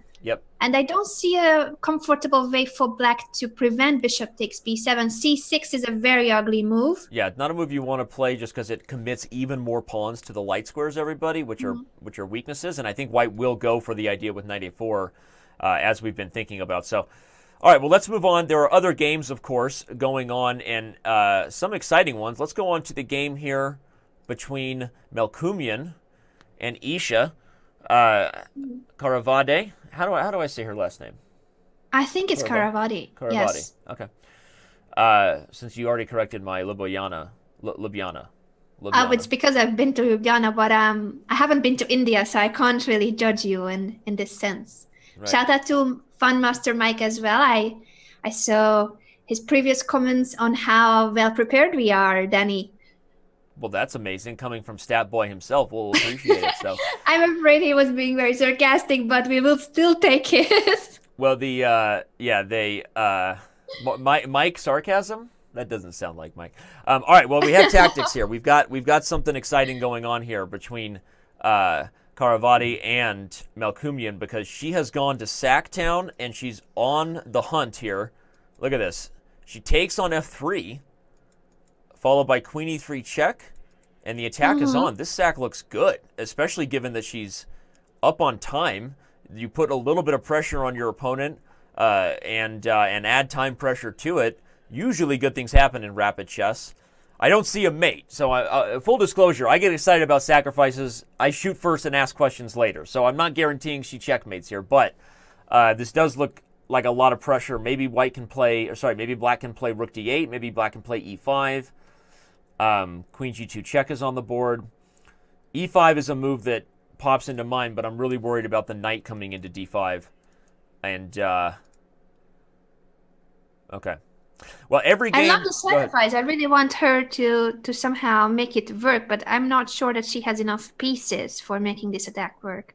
Yeah, and you want to get moves like e5 and e4 and, okay, e3 if I'm just really exaggerating the idea for everybody going, but you don't want to give up access points like the d5 square. So,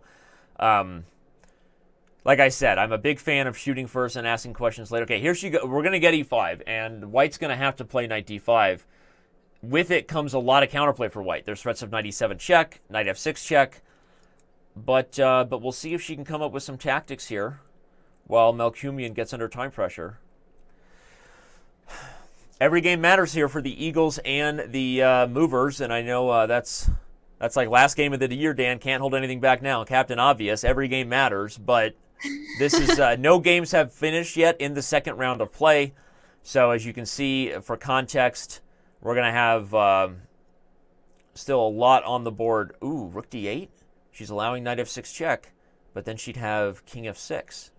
We got to analyze this. I can't just sit around and not find answers. Knight f6, king f7. The queen would be under attack along with the knight on f6, so I don't know that knight f6 is good. Doesn't she have queen c7 in that position? Melkumian... well, we will not see it because he went queen c5 and she goes f4 immediately. I really like f4, taking away the e3 square from both the queen and the knight. Some of the best attacks are ones where even if you don't see a force mate, everybody, you see the ability to keep your opponent unbalanced, right? So you're just trying to keep the position tricky enough that white might blunder. There's outside ideas here like bishop d7 coming around to h3. I don't really buy black's attack, but under time pressure, I'm hoping for fireworks. I see the Twitch chat headed by Mr. Greg Shahadi correcting us, of course, once again, that knight f6 was a complete blunder for white because of bishop takes f6, winning material and the game on the spot. We were testing you, Greg. You passed, barely. You know what you got? F+. Okay, Greg got an F+ for that test. He barely passed. All right, knight g1. Doesn't that just force queen takes b3? I'll take a third pawn if you let me. I think she gobbles on b3, and position is tricky. This is exciting. All right. I really like her sacrifice. This was very inspiring, and white's pieces are really, really suffering. So it's an extra piece for white, but with the f4 and the e5 pawn just getting closer, if you get e4, e3, then black is winning. For sure. I don't know why she's taking a ton of time on queen takes b3, but maybe she's deciding that she wants the queen on h5 or something to kind of keep it on the king side. That might also make sense, but we'll keep an eye on how Caravati approaches it. We need to check on Vidit Chess's game real quick. Just a reminder, not too much has changed here, but Vidit does seem to be slowly unwinding. We haven't talked about Manukian's game against Audubon, this being the manager of the Eagles. He's under the gun here against Audubon, who seems to be in control with a powerful knight and pressure on the queen side to go with it. So I'm liking Audubon's chances. Finally, the other game that's still in progress, this might end up being one of the more instructive ones, is Andrea's position against Sadwani. Is this going to be a winning ending for white with that powerful knight on d5? Like I said, I wish I had an outpost emoji. I feel like that's the one positional chess emote in Twitch that would be spammed a lot, that would be useful. like pins We would and forks. definitely need one. So you guys get Or, to we work. gotta, I was thinking like a Just to- lamppost, maybe like a knight on a lamppost or something. Wow, Maybe that's not a something bad like that. idea. You just gotta think outside the box when it comes to Twitch. All the regular Twitch followers are like, wow, Danny's grown so much. Remember when all he used to do was talk bad about Twitch, and now I'm trying to figure out ways to spam chat. Certainly. Which game shall we stick with? Because it's heating up. I don't know. Whatever you want. Looks like something went wrong here. She did commit to taking the pawns on the queen side, but why she was thinking everybody is what we can see now. Melkumian was able to force the queen trade because of that. She took on b3, queen b4, forces the ladies off the board. She does win yet another pawn, so now has 4 to go with the piece. 4 to compensate for the sacrifice she made. But it's only 3. It's only 3 pawns, actually. But the truth is, the math I'm doing is kind of irrelevant, Anna, I think, because I think in these situations it's less about the total amount of pawns and whether or not you can keep the pieces from coordinating. So she plays b5. If Melkumian can play things like knight c3, here he goes, and start to dominate the light squares, sort of keeping these pawns on e5 and f4 blockaded, you like White's chances to eventually outplay the pawns.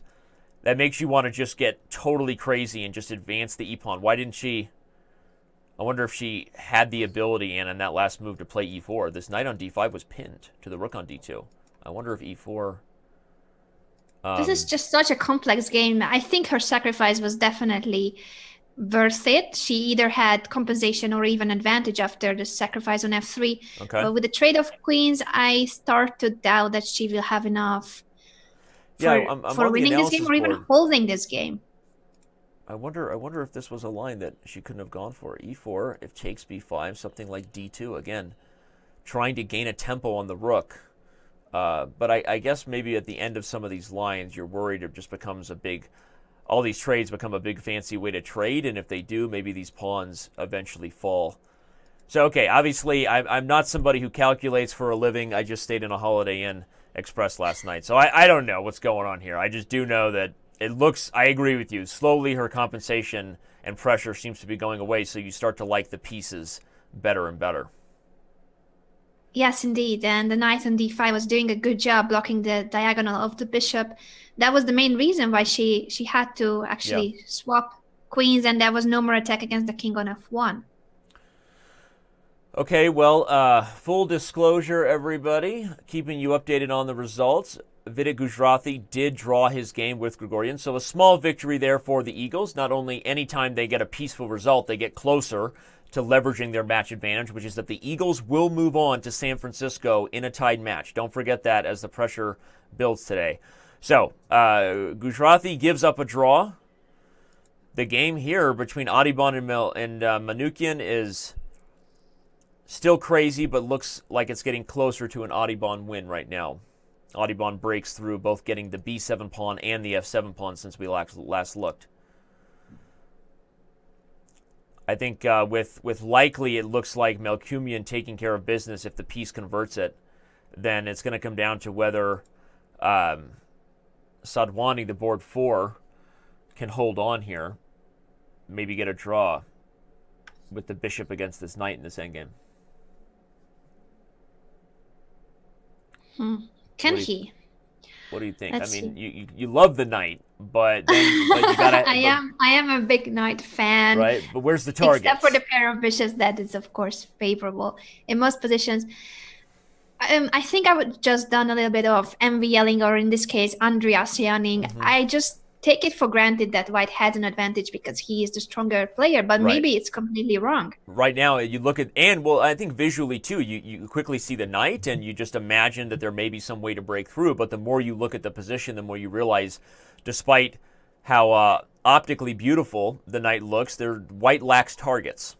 And the fact that Black does have a target on the dark squares makes that knight not as good as you might normally think, because the knight is sort of tied down. So that means if Sadwani gets a draw here, okay, you kind of make up, if you're Mumbai, for Vidit Chess's draw that he just dropped. But all right, let's keep our eye on this Pisak one, because maybe we're in the realm of a blunder, and you know how we feel about catching crazy things on camera, right? This Especially is our chance. mouse slaves. I think Adibon is taking home yet another point for the movers after f5. Yeah, Black's position is pretty hopeless. Yeah, he just played f5.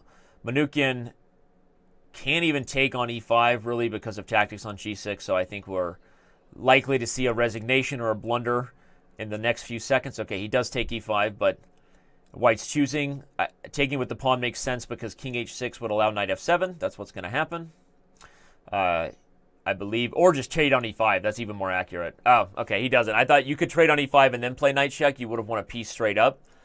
And he's going for the same idea, just a different move order. Yeah, so this move order is the same as we suggested, perhaps with taking e5 first, but even more accurate, actually. Check, and he wins the rook on f1, and with it, Mumbai is in the driver's seat. Andrea There's a second point for Adeban, and it means for the team score, yet another point for the movers. But the Eagles are doing very well so far. I thought that the movers were going to take an advantage in the first round. It was a 2-2, and now it's 3.5, 2.5 in favor of the movers. Well, we saw the other board. Which one was actually better for the Eagles? Now I forgot.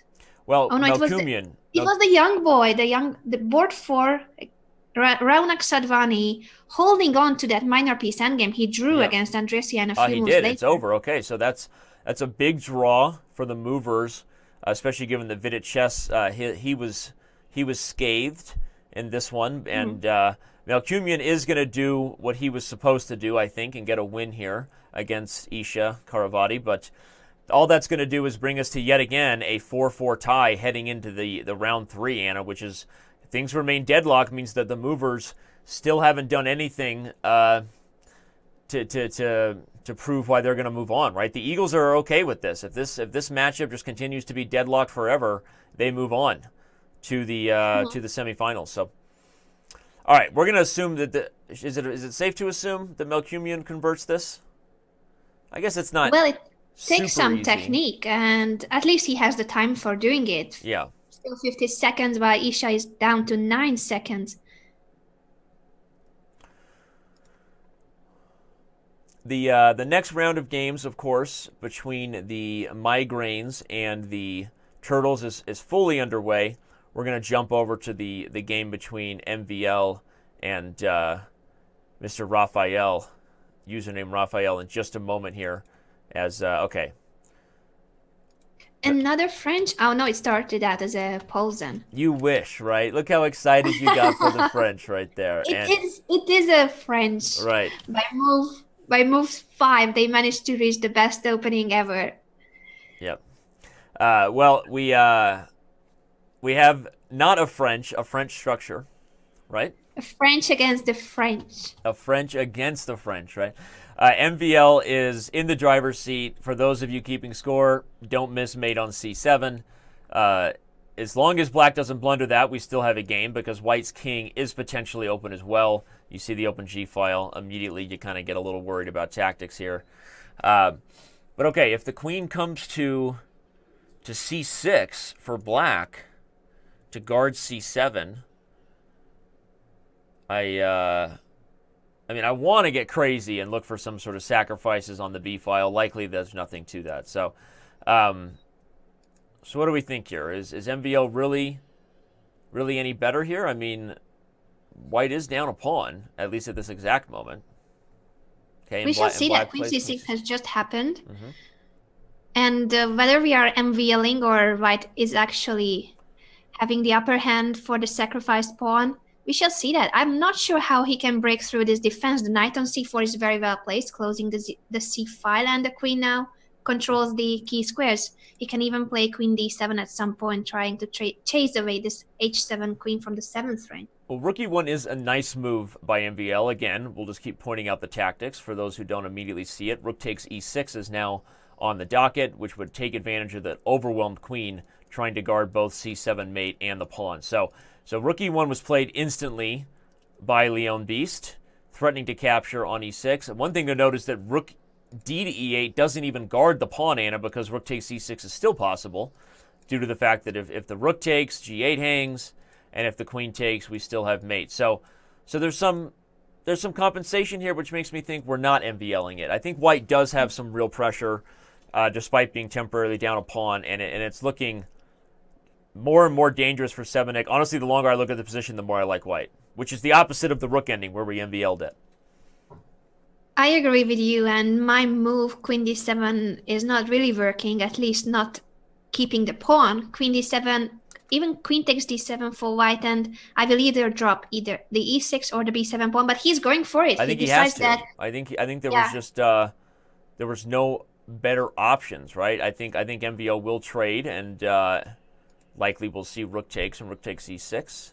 I think white's a little better in the endgame, but oh no, Maxime wants more than just the better endgame. He wants to keep the queen on the board, gobbles the h-pawn. Normally double-edged to gobble a pawn on an open file near your king, but here there's no clear way for black to quickly coordinate for an attack. Moves like rook h8 allow queen g4, and then the e6 pawn is still falling. So again, as we said, I think we like Maxime more and more. Let's move on to the board 2 for the Migraines. How about that? Look at what Bacro is up to here. Against Kuala, who held MVL in the first round. What was happening there on the c5 square? Let's just move back a few moves. A good question. Something's happening. It looks like there's a piece falling, but then a piece falls right back. Black pushed c5 on move 19, if you can also go to that position. Yeah, we'll move the analysis board back. There was immediately some crazy tactics here. Black played c5. I wonder if Luca miscalculated, though. The immediate idea, everybody, is after takes and takes, if white just takes with the pawn, then Luca wins his piece back, and he's super happy because these pawns are split and they're both weaknesses. The problem is that Bacro takes with the rook, and if I'm calculating right, isn't he just going to get 2 pieces for a rook at the end of this line? It does look like that, yes.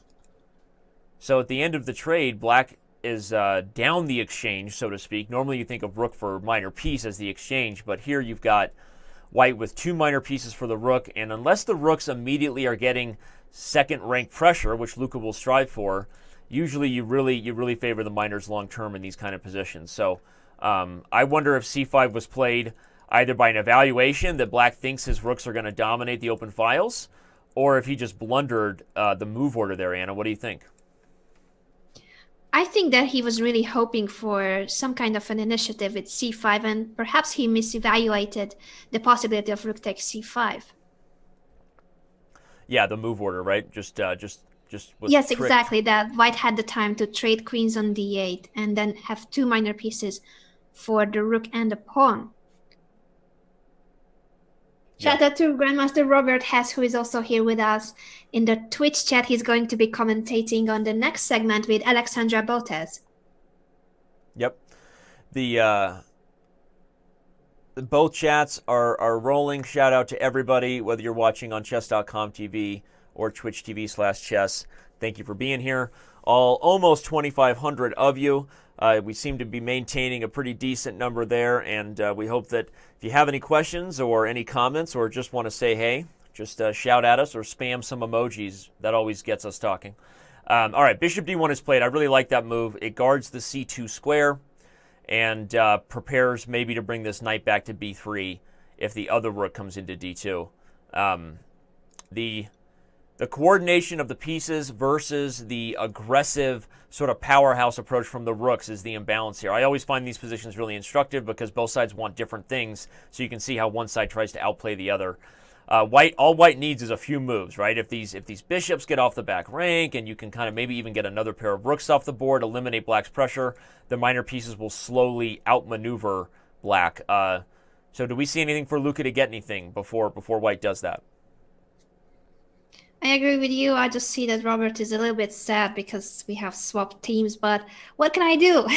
His t-shirt was really appealing last week, and That's Danny, true. you did not bring a turtle t-shirt. I did not bring a turtle t-shirt. I've got nothing but the boring Chess.com polo, right? So nothing but the office. I have an office of shirt. I was not wearing this shirt today. I'm wearing a shirt with a monkey on it, for the record. Wow. But on camera, I've got the Chess.com polo on. I would have liked to see the monkey. Well, all right. We've got knight d7. Interesting there.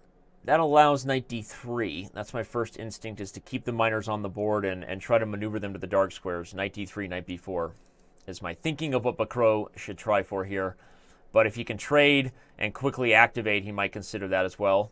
Bishop d4, not a possibility because black will take on e5 with the rook, not the knight.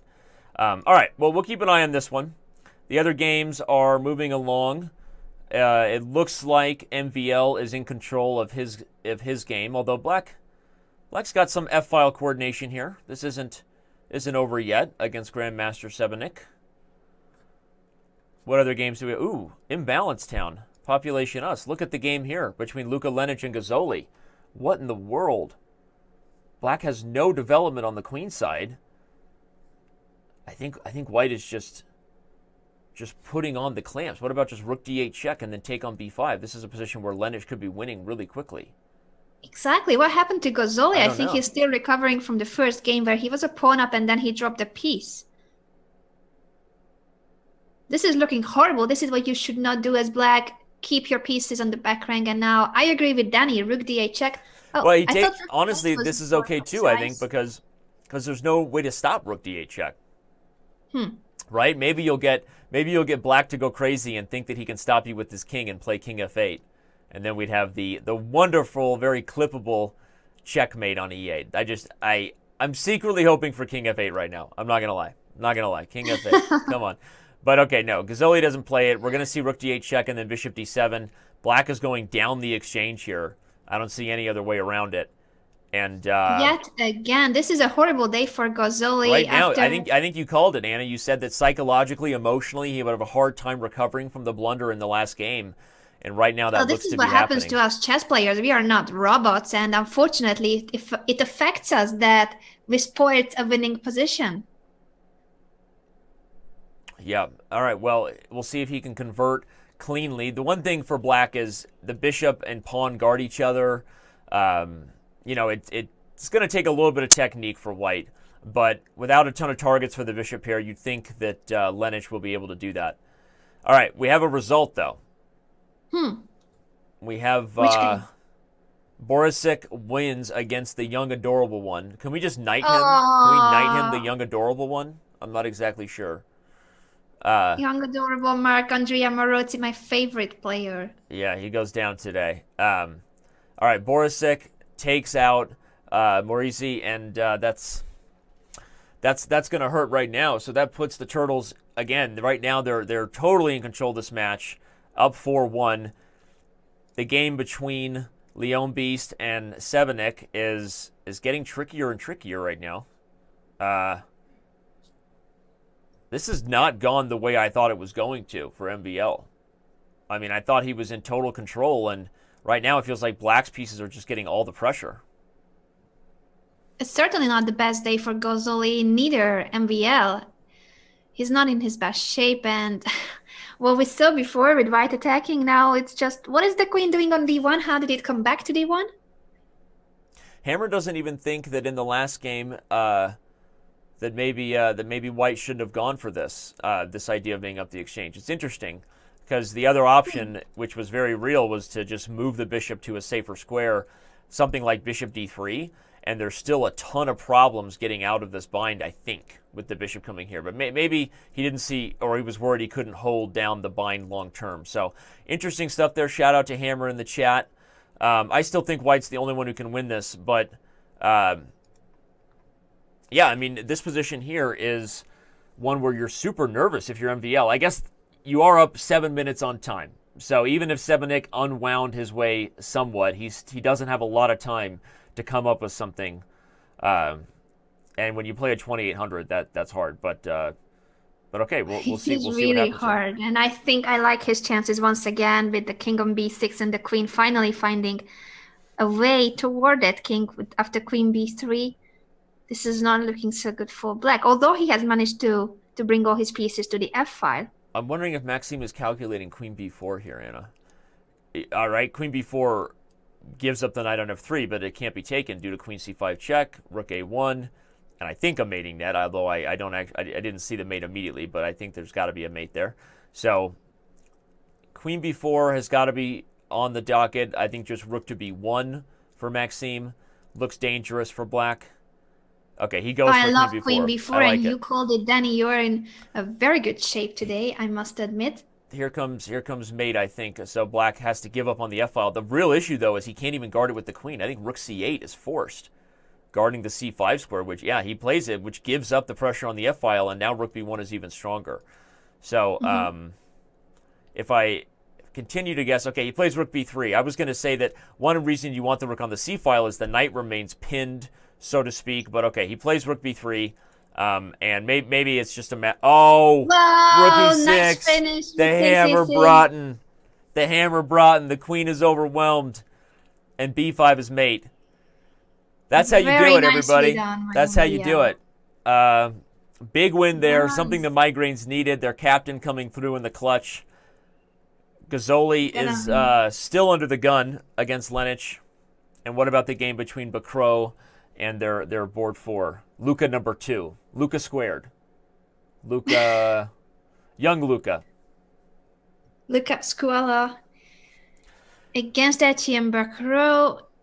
Okay, backing up to where we left. I like those knights a lot. I like them a lot on a5 and b4. Yeah, and backing up to where we left, Bacro did keep the pieces on the board. He brings the knights around to b4 and a5, and he's going to slowly unwind. And again, I think this is just a position where youth sometimes prefers the rooks, I think, a little more aggressively than experienced grandmasters do. You know, they look at the activity and they get, I think, sometimes more excited about the pressure than they should be. And that's a instructive lesson or not for those who want to see it that way. I think that Luca just... This is a position that's going to slowly become worse for black, because if you don't have something powerful with the rooks immediately, whether it's past pawns or usually they're doubled on a file or a rank, you really should be, your first instinct should be to not go for this type of exchange sack rather than to go for it. So that's a good lesson, because if you don't have anything powerful with the rooks right away, usually the pieces will outplay you in the long run. That's very instructive, Danny. And I think if we just look at the C and the D files, even without the c5 knight in the way, there's no entry square for either knight. There's just no way that you can attack White's camp. That is how difficult it is to activate those rooks. And now I think White's choosing rook c1 is possible because, okay, he plays it. There was no more checks. You couldn't play rook c1 the move before, everybody, because don't blunder. That's a pro tip. Don't ever blunder. But now that it's not a blunder, rook c1 just makes sense. And I think that Bacro is gonna show us some good technique here, not Soviet school, some good French technique, and he's gonna get a big win for the Migraines, which is gonna help them get closer. So that means the question is gonna be on this game here: can Gazzoli prove Jan Ludwig Hammer right and maybe hold a draw? What is the thought here? I mean, Gazzoli doesn't have any obvious targets besides the h5 pawn. Maybe black has better. I hate it when Hammer's right. I just hate it when Hammer's right, you know? I hate it that the gnomes are out. I'm an honorary gnome member, and they are not playing the quarterfinals, unfortunately for me. Yep. I appreciate that Stinger87 who says that I may not have gotten the GM title, but I'll always be a super GM at underestimating Magnus's bullet skills. That means a lot to me. It really means a lot to me that you would go out of your way to say that. All right, according to Grandmaster Hammer, it is an easy win for White because of the b7 and h5 weaknesses. He called it, and we shall see how it is converted. Yeah, makes sense. How do you do it, right? You've got this g2 pawn, so you've got to play this f3 move to get out of the target. Do you want to bring the king around to e3, and at some point you've overwhelmed the bishop because now the bishop has lost this sort of... Okay, but look, Gazzoli goes right back for it. The point is the bishop temporarily lost its routing position to guard both h5 and b7. I wonder if White can even play a move like f4 here just to ensure that black doesn't have good communication between the king side and the queen side. If f4... Okay, rook g5 is coming... And then maybe king f4. F4 might have been a nice idea, followed by rook g5 and swinging to the e5 square. But okay, didn't play it. Didn't play it. Isn't he getting the pawn right now with rook b8, b5, rook b6 check? Yep. That should be enough. Okay. Well, it means that Gazzoli's struggles continue. If you're just joining us, a huge loss to start the day where the commentator who cried mouse slip, we have Anna, but then the commentator who cried it was a good move and it was a blunder. My mistake was even worse, honestly, and Gazzoli lost a huge game early and didn't play very well in his second matchup against Luka Lenic. So that puts the Turtles in control heading into the round 3 of play. They're up 4-2. Let's go back to the Movers. Starting with... It's 5-2 now with this victory by Luka Lenic. That's insane, seeing that the Turtles had a 15% chance at the beginning of the round. Yeah. You're right. Sorry, it was. I meant to say it was going to be a 2-game lead because we do expect it'll be 5-3, but we do expect Bacro to convert on his 2 pieces for the rook here. At least that's what I'm thinking. And here he finds a nice gobbling of the pawn, followed by trading on a5. b5 is going to fall, and white is going to go on to win this endgame pretty easily with the 2 pieces. So. Everyone asking about the finals in San Francisco. You have now a very useful link provided by Mubot on Twitch. Click on that and you can find out how, when, where, why you should go to San Francisco on April 8th and 9th for the finals of the Pro Chess League. And there are also many articles on the website of the Pro Chess League, prochessleague.com, or on chess.com. Read Mike's article as well. Turtles are stronger than they look, right? Slow and steady wins the race. As Cool Bear 1991 says, he didn't say the slow and steady wins the race. I added that myself. That's improv. But no, okay, Bacro is going to win this. Nonetheless, the Turtles will have a 2-game lead heading into round 3. The Migraines, well, they have some headaches right now in regards to dealing with the Turtles. So we'll come back to this one. But first, we're going to look at the Movers and the Eagles. Vidit Gujrathi taking on Zavin Andreasyan. This is a big one. Board 1 for the Movers taking on board 2 for the Eagles. Wow, if the Turtles win, that would really, really destroy my bracket. So please. It really would. Please, MVLN team. I need to win in fantasy chess because that would be the only way I can actually show Greg Shahadi that I'm better than him. Yeah, well, I think there's other ways you could do that, but we'll leave that for another time. Certainly not in eating donuts. I tried it, and I failed. Yeah, the game between Andreasyan and Vidit is not super exciting, but I guess if you're in Team Gujrathi, you're kind of happy that as black, he's not in trouble against his fellow grandmaster. So we'll come back and check on this one. The major theme being, will black get to the b2 pawn as a huge target before white can get some counterplay, maybe against the c6 pawn or something else. So that's kind of the theme there. Let's check on board 2 for the Movers, taking on board 1 for the Eagles. We flip the script. This one's a little trickier, Anna. Here we've got a weird bishop pair, a d-file. What's going on here? Let me catch up with you after I try to digest that Greg called me a nice person for providing all the donuts in the world for him when he visited me.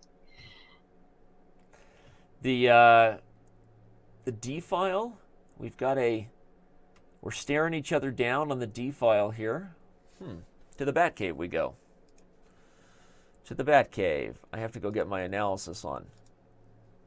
You know, makes me feel good. Makes you feel important, Danny, that you've got the control. To analyze chess.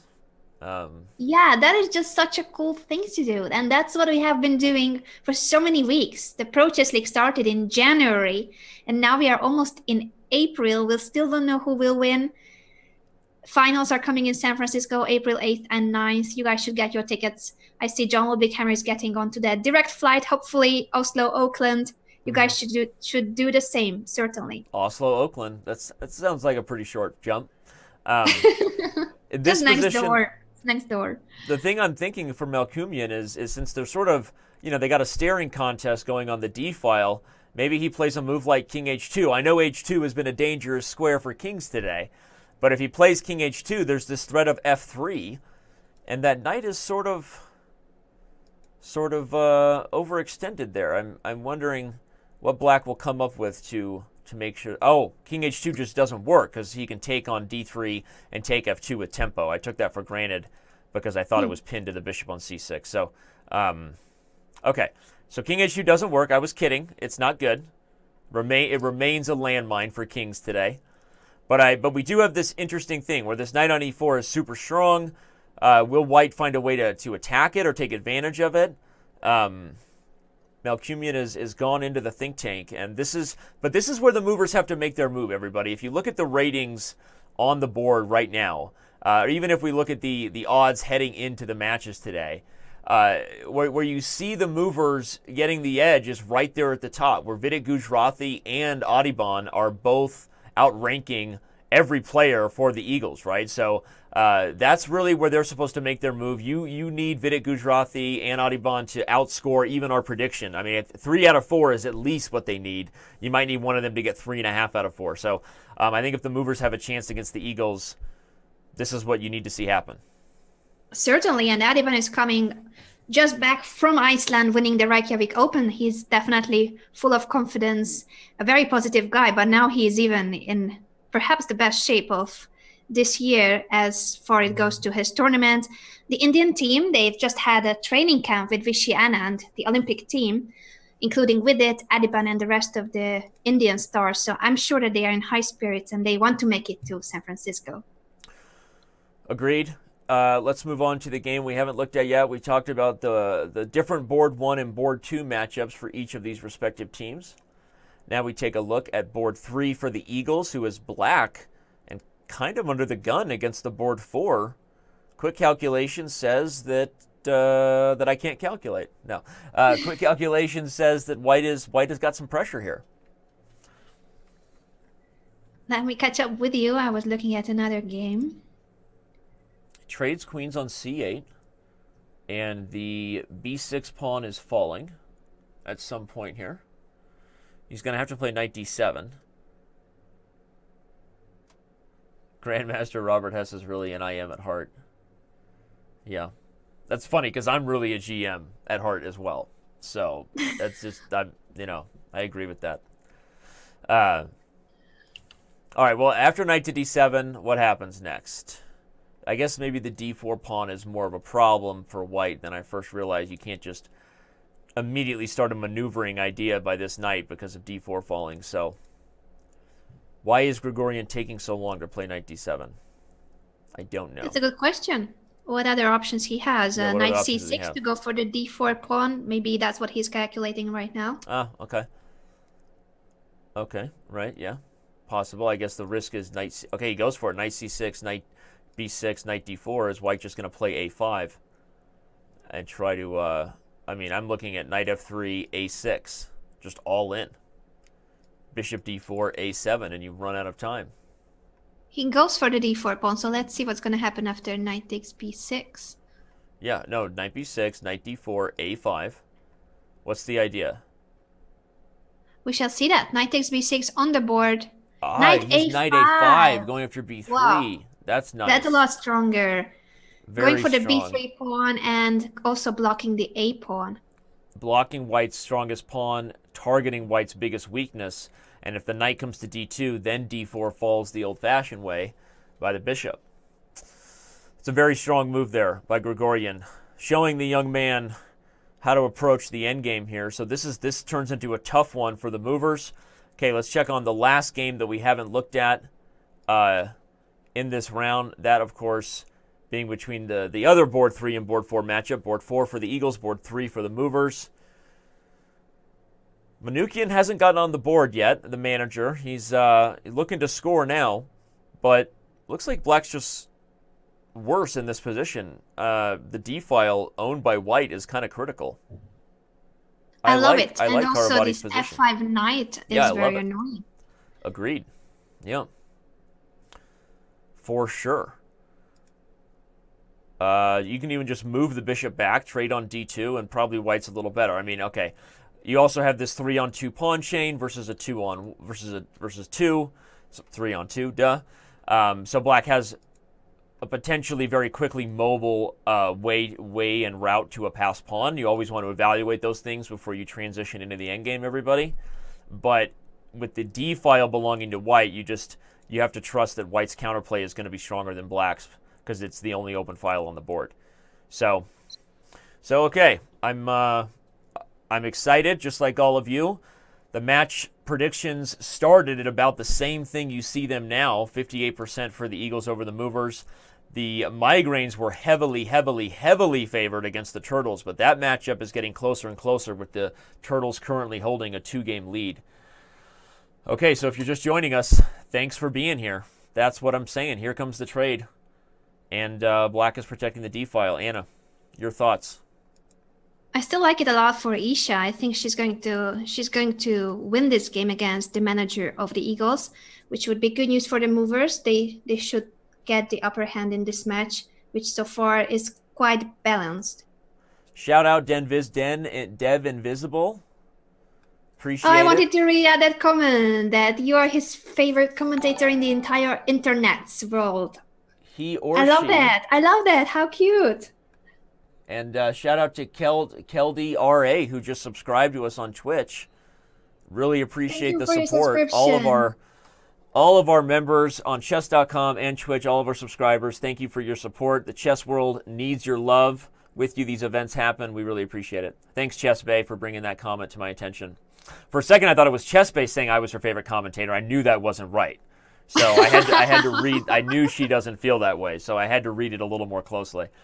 Chess Bay is the best. All right, so where do we go now? We've got several games getting closer to a critical moment. The one we started with that we'll check back into, that of course being the game between Vidit Chess and Andreasian. This one's looking better and better for Black. Looks like B2 is really under the gun. The last move likely being knight B3 because the bishop is hanging, so we assume. And this looks tough. This looks tough right now for White. I think that Vidit is in control potentially to get a much needed victory. Yeah,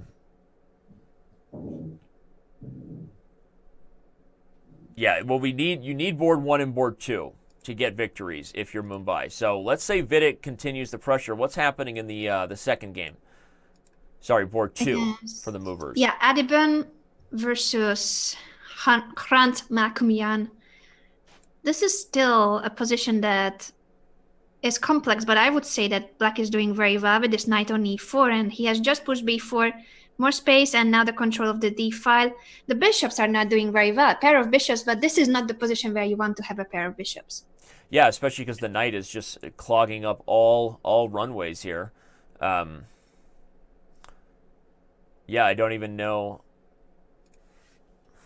how White can deal with that because f3 remains not the best option. Here, if f3 was played, if we're looking at the analysis board, everybody, Black could even just play queen d2, I think. And if the queens are forced, then f3 and c4 are immediately forked. So go ahead, use that forking emote. I know you want to. Use that forking emote. That's right. Grandmaster John Ludwighammer is saying that a4 could be an idea, and in case of f3, queen d2, as you have pointed out, would be a very strong move. Yeah.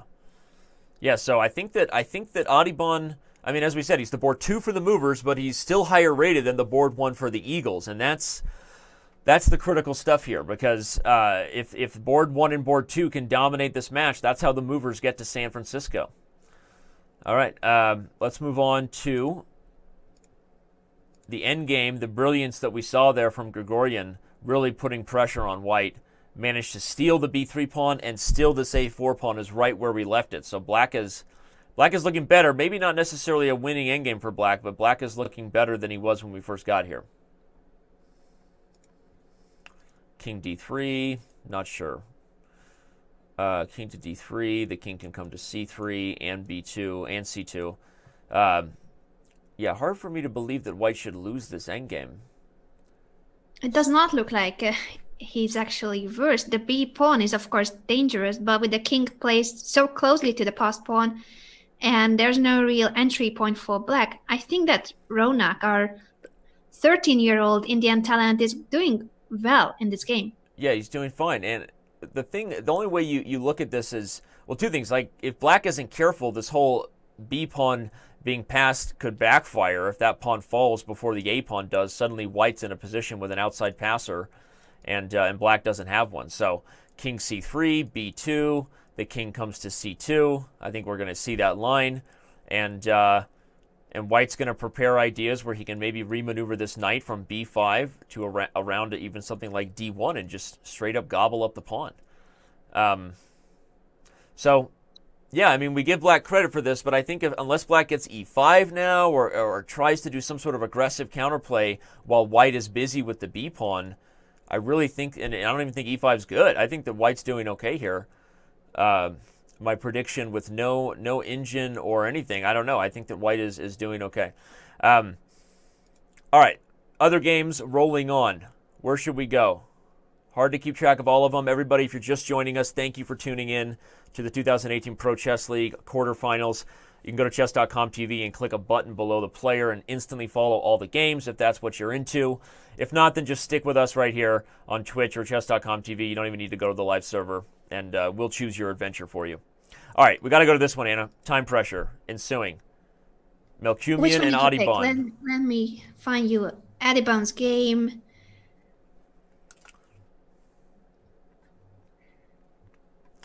Yeah, I like his handle a lot. Fireheart 92. Yeah, I love it. He's a brave guy. It sounds like a mythical dragon from Lord of the Rings or something. I don't know. Fireheart. Something kind of something. But the okay, but black is just outplaying white, and now c4 is falling. He takes it. Opposite coded bishops are really Melkumian's only chances to draw. But if you pick the movers, this is what you hoped for. You hoped that their top boards would do their thing against the better overall average lineup from the Eagles, but not bringing the same firepower on the top boards. All right, Queen d6. Can Adibon play Queen a7, guard the pawn, and then try to really be spoiled and hold on to these two passes on the queen side? What do you think? I think that Adibon is doing very well after Queen h5. He just takes it. Here we go. Yeah, he's going for some bishop e2, bishop f3 ideas. There's got to be a mate on the light squares. We're going to see something nasty here. It's going to get ugly. I like it. Yeah, I agree with you. This is looking so bad for white. I would be surprised if he's not losing on the spot. Yeah, where's the follow-up? He just doesn't have time. I guess he didn't have time to figure it out, so he really just allowed this. Now he's going for Queen h4. Okay, Queen h4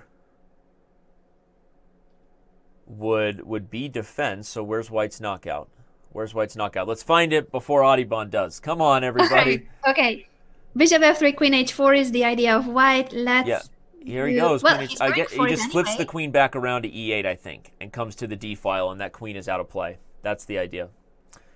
I think he's just going to play Queen e8 here, and there's really no way to deal with either Queen d7 or Queen a4, and the queen has committed herself. What?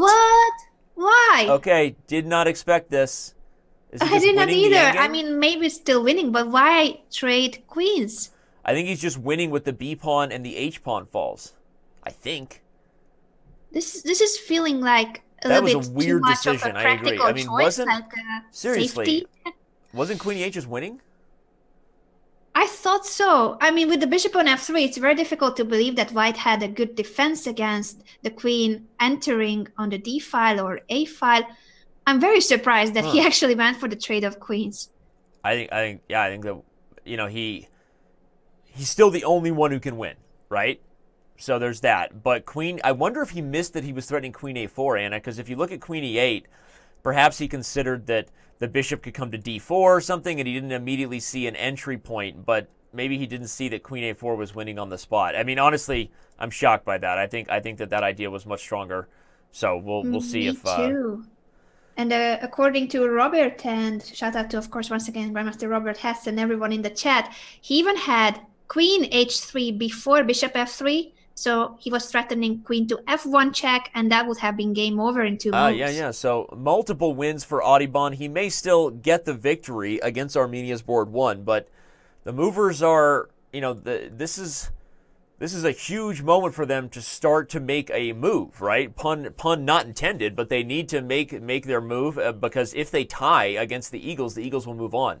So this is a tough situation. I guess the real advantage for black is that you have one of the truest examples of principle of two weaknesses. The white king is stuck over here. The black king should be able to make a very safe journey, unchallenged, and eventually make this bishop give itself up for the pawn. given that White can't do really anything to stop it. So, okay, Audubon's going to get the victory here, but not before he giving us a bit of a heart attack. He does win. Now he does win the game, but we thought that he could have won earlier on with the queens on the board. Well, it's still a point, so he's 100%. Audubon doing his job for the movers. That leads to a score of a 1 point lead for the movers. Against the Eagles, 6-5. To note that the game between the board 3 from the Eagles and board 4 for the movers did end in a draw. I wonder if it was just offered by Gregorian, knowing that he had no business trying to win because of the idea we talked about where the B pawn was going to fall. So I think a practical success for the movers that the lower rated player got the draw, but wonder maybe if the young FM should have played on. Manukyan also draws against Karavati. Not quite the same. This is a weird situation because the movers are taking draws given that they're lower rated maybe, Anna, but from the match strategy, they're really putting a ton of pressure on their top boards, Audubon and Gujarati, right? Because they can't keep drawing those games and end in a tied match. I agree with you. They are really relying on Vidit and Audubon winning this match. And match strategy plays into this, everybody. I mean, this is... Don't think that the players haven't discussed these scenarios, or at least their managers, who all the managers of the Pro Chess League deserve more shout-outs than they get. We talk about manager players like MVL, like Manukyan for the Eagles, but all the managers for these teams put in a ton of effort, working out all the logistics, the schedules, and don't think they haven't talked to their players about match strategy should X situation occur or should Y occur, right? When to take draws and not. So I find that odd when you're better anytime you go against the chess, right? The Magnus Carlsen, Magnus would say you don't give a draw, right? You just play on. But maybe they believe that Vidit and Audubon are just going to get it done. And all they need to do is hold on, So we'll see if Vidit can win this one as black. I think that this is going to be a draw because the black queen is very active, but the white queen is not about to move away from e2. He can just go for some kind of a pass like king f2 type of move. f4, that also makes a lot of sense. Yeah, agreed. And this is the final game remaining here. Gujarati with only 20 seconds, but probably the only one who can win. Unfortunately, it's saying he's the only one who can win in a position where I don't think he can win, right? If he commits anything too hard, white will likely have perpetuals, so black could lose this now. If white's king runs up the board... Okay. Neither side should lose this without a blunder. Queen f2 offering a king and pawn endgame. Queen d1, I think that's a good decision. In case of king e4, you always have even some mating ideas, so white should not be too aggressive and too ambitious. Shout out to Cuz789. He gets the golden rook. He has subscribed for 7 months in a row at the Twitch TV/chess. Wow, he says that he's the real Danny Rensch. Danny, did you just subscribe to your own channel? The what? I think there was a message with the subscription that he is the real Danny Rensch. The real Danny Rensch. Oh yeah, Cuz789 is the real Danny Rensch on Twitter, I think, or on Chess.com. That's his username. All right. So, yeah. All right. He is the real Slim Shady for sure. All right, this game ends in a draw. That means the movers will take a half a point lead. This becomes a huge dynamic of the last round, everybody, being one where the movers will have their big guns on the top two boards, but their lower two boards will also be outrated. So will they regret maybe not pushing on in some positions that they had in this round 3 or not? We're gonna see. But let's move on to the other matchup, needing just as much attention. The really big upset of the day, especially for Anna's fantasy bracket. That's all that really matters. If you're just joining us, then you missed the memo. Not about the finals, but about the bracket that Anna Rudolf is one of only 3 people in the world with a perfect bracket remaining. Everything you've seen so far in the playoffs, she predicted accurately. But she has the Migraines winning, and they have their work cut out for them right now, down 2 games. Oh, somehow they should make it. They should turn the tables. Come on, Andrea. Come on, French people. I'm really, really now French in heart, a French defense, and France forever. Vive la France. They should do it. I'm really not rooting against the Turtles. They are a very nice team and friendly team, but I want to win in fantasy chess. We know. All right. Well, let's talk about MVL's position. He's white against Borisic, who was a big hero for the Turtles last week. I think black is doing okay here. You're down a pawn. It's a Benko gambit, clearly, the structure. I'm not sure if it was a Benko or a Benoni opening, but it's a position where black has Benko gambit features, and white being up a pawn, but it's not rushing up the board just yet. This G-pawn is also a target. So what do we think here? I guess white's probably a little better, but MVL has some things to prove. Maybe he wants to play queen c3, put the rook on a1, and try to push the a-pawn. I'm just throwing out a plan. Just throwing out a plan here. That's all I do. What do you think? Let's MVL it and claim that white is much better because it's MVL. But I do like his chances, actually, because of the a-pass pawn and the moves that you have mentioned.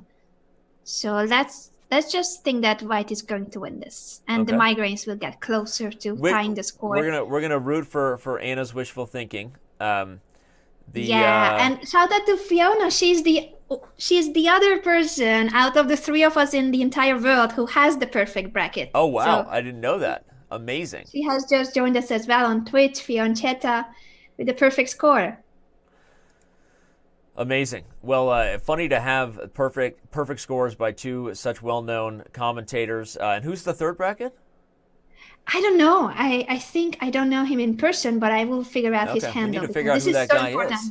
Who is that guy, gal? Than the actual play and how many points, which team, and who wins. Like, well, who cares about that? The other games going on in this match, between the Migraines and the Turtles. Nothing super crazy. We've got an IQP position between Bacro and Lenich.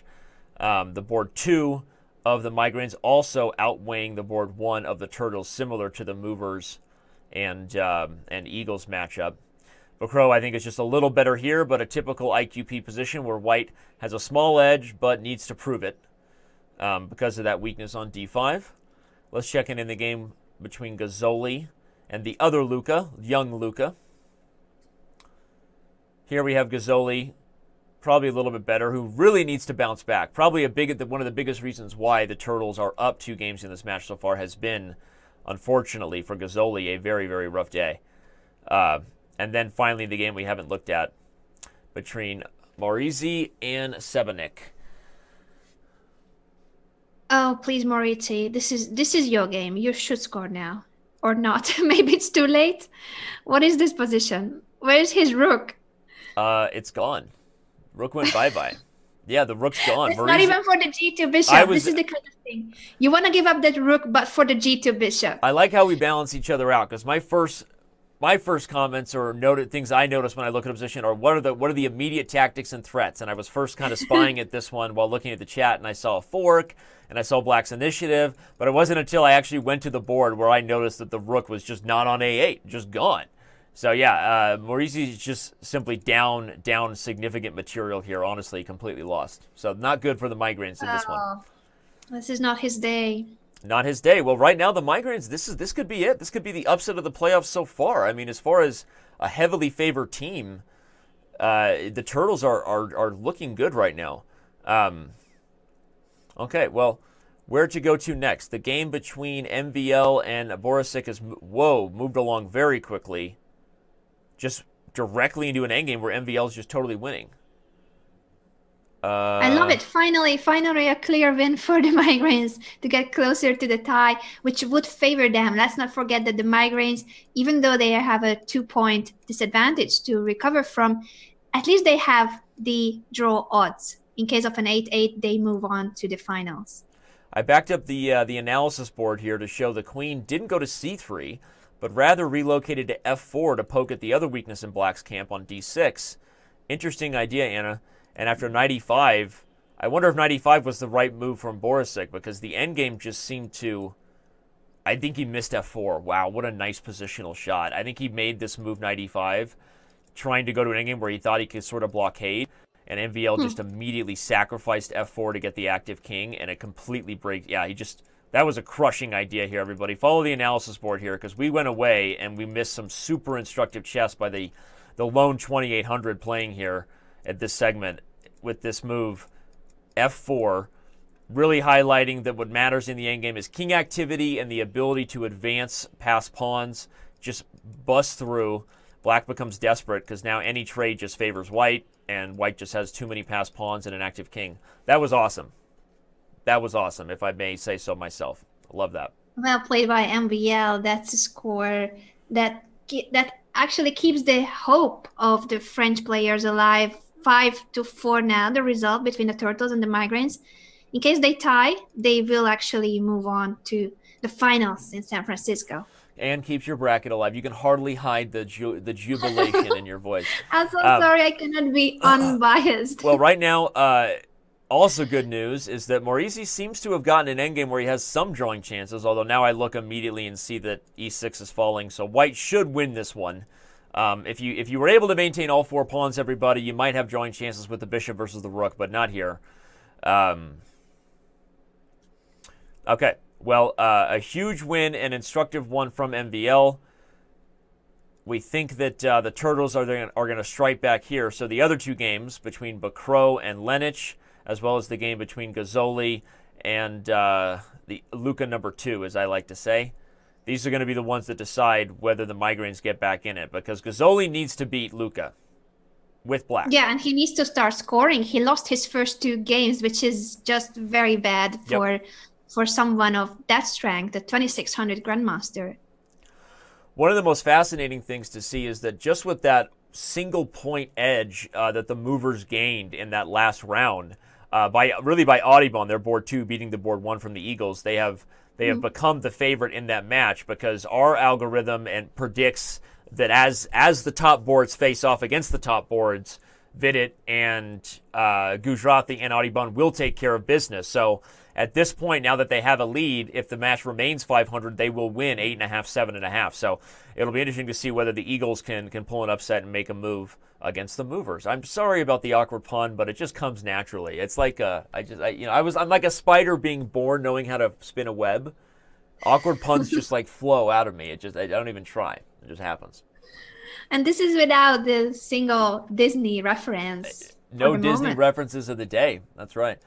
Wow. Thanks for reminding me. All right.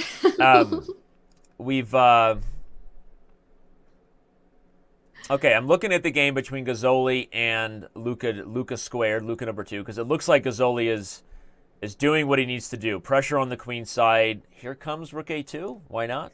Go get the pawn. I'm kind of liking Gazzoli's position. I like it. What is he thinking? Is there anything that we might miss after rook a2? Pawn is hanging on b2. I don't see a refutation. I like it.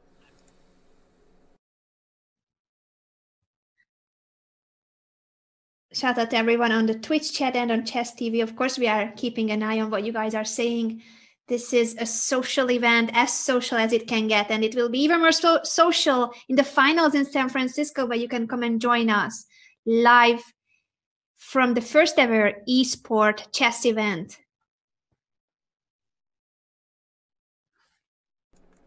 Indeed. Sorry, slightly distracted here, looking at the position between Luca squared and Gazzoli. Well, this is what you want. You want Gazzoli to rebound. He's getting under time pressure. Makes you nervous, though. He's one of the more active and popular grandmasters on Chess.com, so he can handle himself under time pressure, I'm sure. All right, the other game going between Bacro and the board 1 looks to be going well for the Migraines as well, and this is why they were the heavy pre-match favorites and seem to be doing that now, because Bacro is in a position that only he can win against the Turtles' top seed. So it's a pawn up for white. He won that isolated pawn we were talking about. Mm-hmm. And even though the percentage has become much closer, still favors the Migraines heavily, as the top players are expected to flex their muscles later in the match, MVL and Bacro in particular. Shout out to Grandmaster Eric Hansen, who has just joined us on Twitch. We are very sad not to see the Chess Bros getting to the quarterfinals, but unfortunately the Pro Chess League has been really tough to many of our favorite teams. Of course, it doesn't mean that the teams that we are seeing right now did not deserve it, and they have loads of fans, including me. Absolutely. But Chess Bros, that is really a fan favorite team that I think everyone on Twitch would have wanted to see in San Francisco in the finals.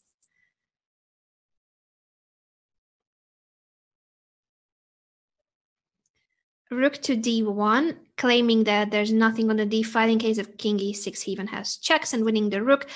a4, I guess he wants to take on a4, b takes a4, rook a8, would recover the sacrificed pawn, and then the rook would be activated via the a file. I think that was a good move. I like how Luca is playing, trying to create some counterplay.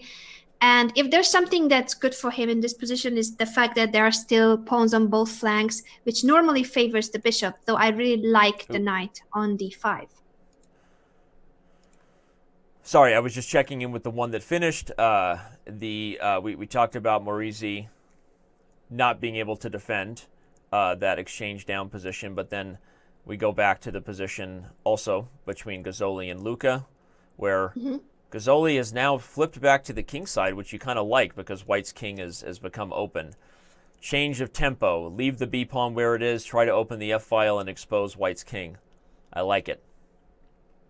And as you were saying, yeah, nice idea by Luka Lenic here to sacrifice the a pawn, desperately hoping to get counterplay before the knight and rook just kind of grind you down.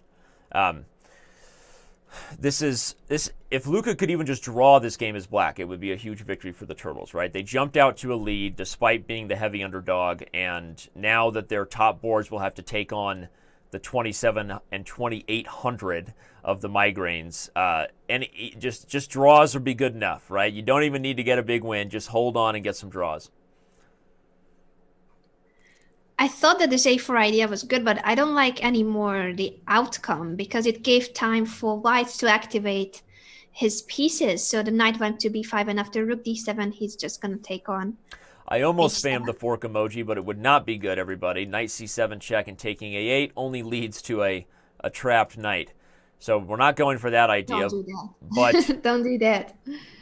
But okay, I'm not sure. I don't know. I still like this a4 idea from the perspective, at least, that it was the best practical decision for Black to get counterplay. Even with the h pawn falling, if you take the a4 pawn, a2 is likely falling, and at some point you just have to defend actively and not let your opponent grind you down. So I still think that Luka made the best play he could for a draw by going for this, and Bacro has to think about how he wants to approach this now.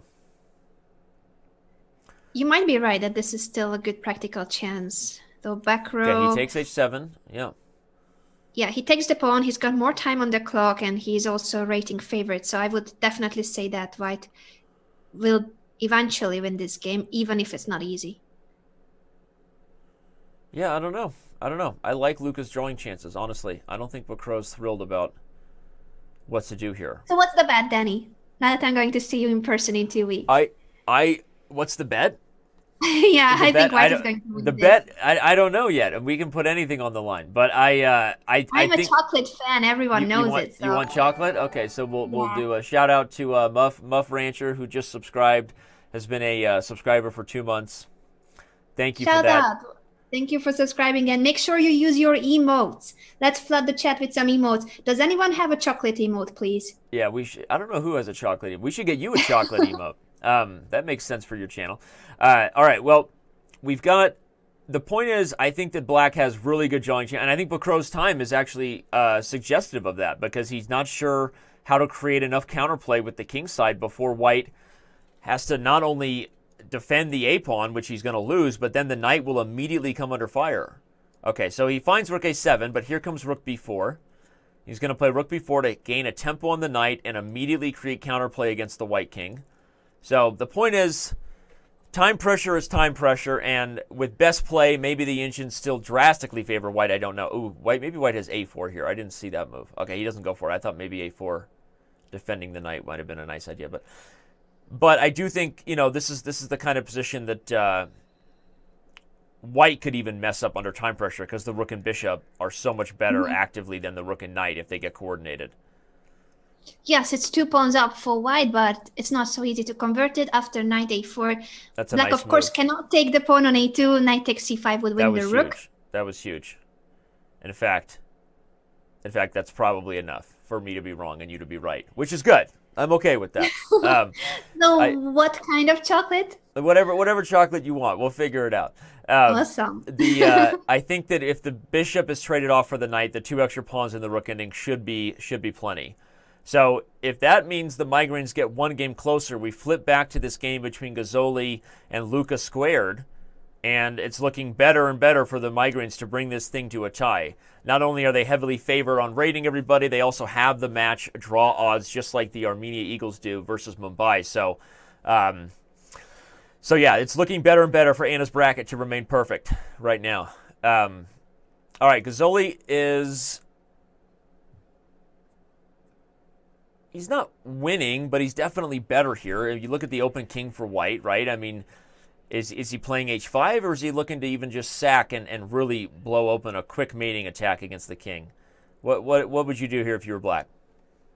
Well, I'm definitely not a big tactician, but it's certainly something to calculate. Bishop takes g4.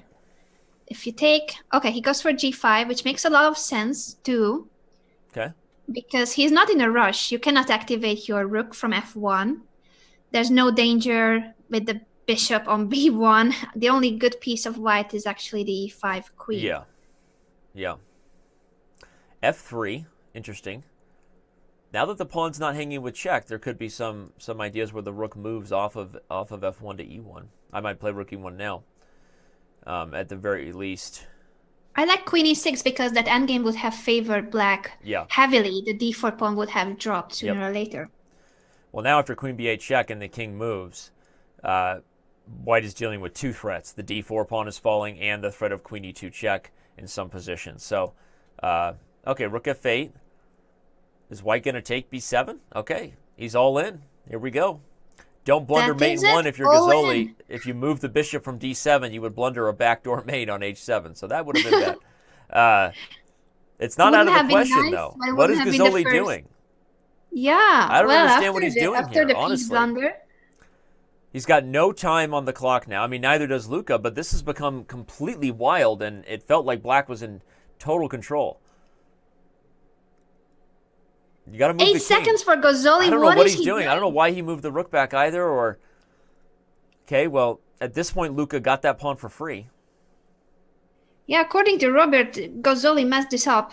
I totally agree. Yeah. Okay, he still has the e-file. Rook e3 is coming. The battery. No, he managed. All of a sudden, he's in huge trouble. He's losing on time, and he does. He does. Oh my gosh! On time.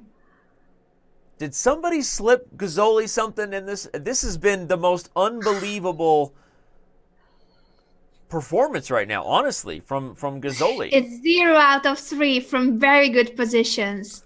0 out of 3 from very good positions, and just shocking, honestly, especially for somebody who I just touted earlier as somebody who handles himself well under time pressure. This is supposed to be a... Okay, but we're not done yet. There's another one going that isn't clear at all. Vachier completely blew this position against Luka Lenic. Easy draw.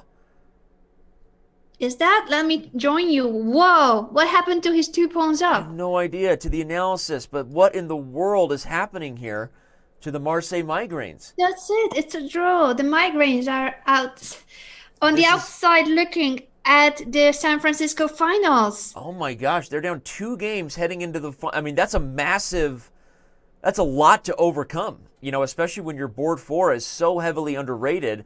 What happened in this game between Vachier? I'm backing up in the analysis board, but he was up 2 pawns, and we were predicting that he should be able to convert.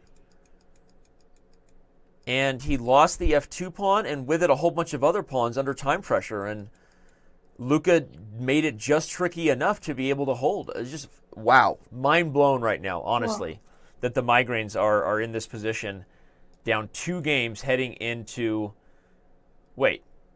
Down million games. It's 7.5, 4.5. That's not right. It cannot be, right? Is that right?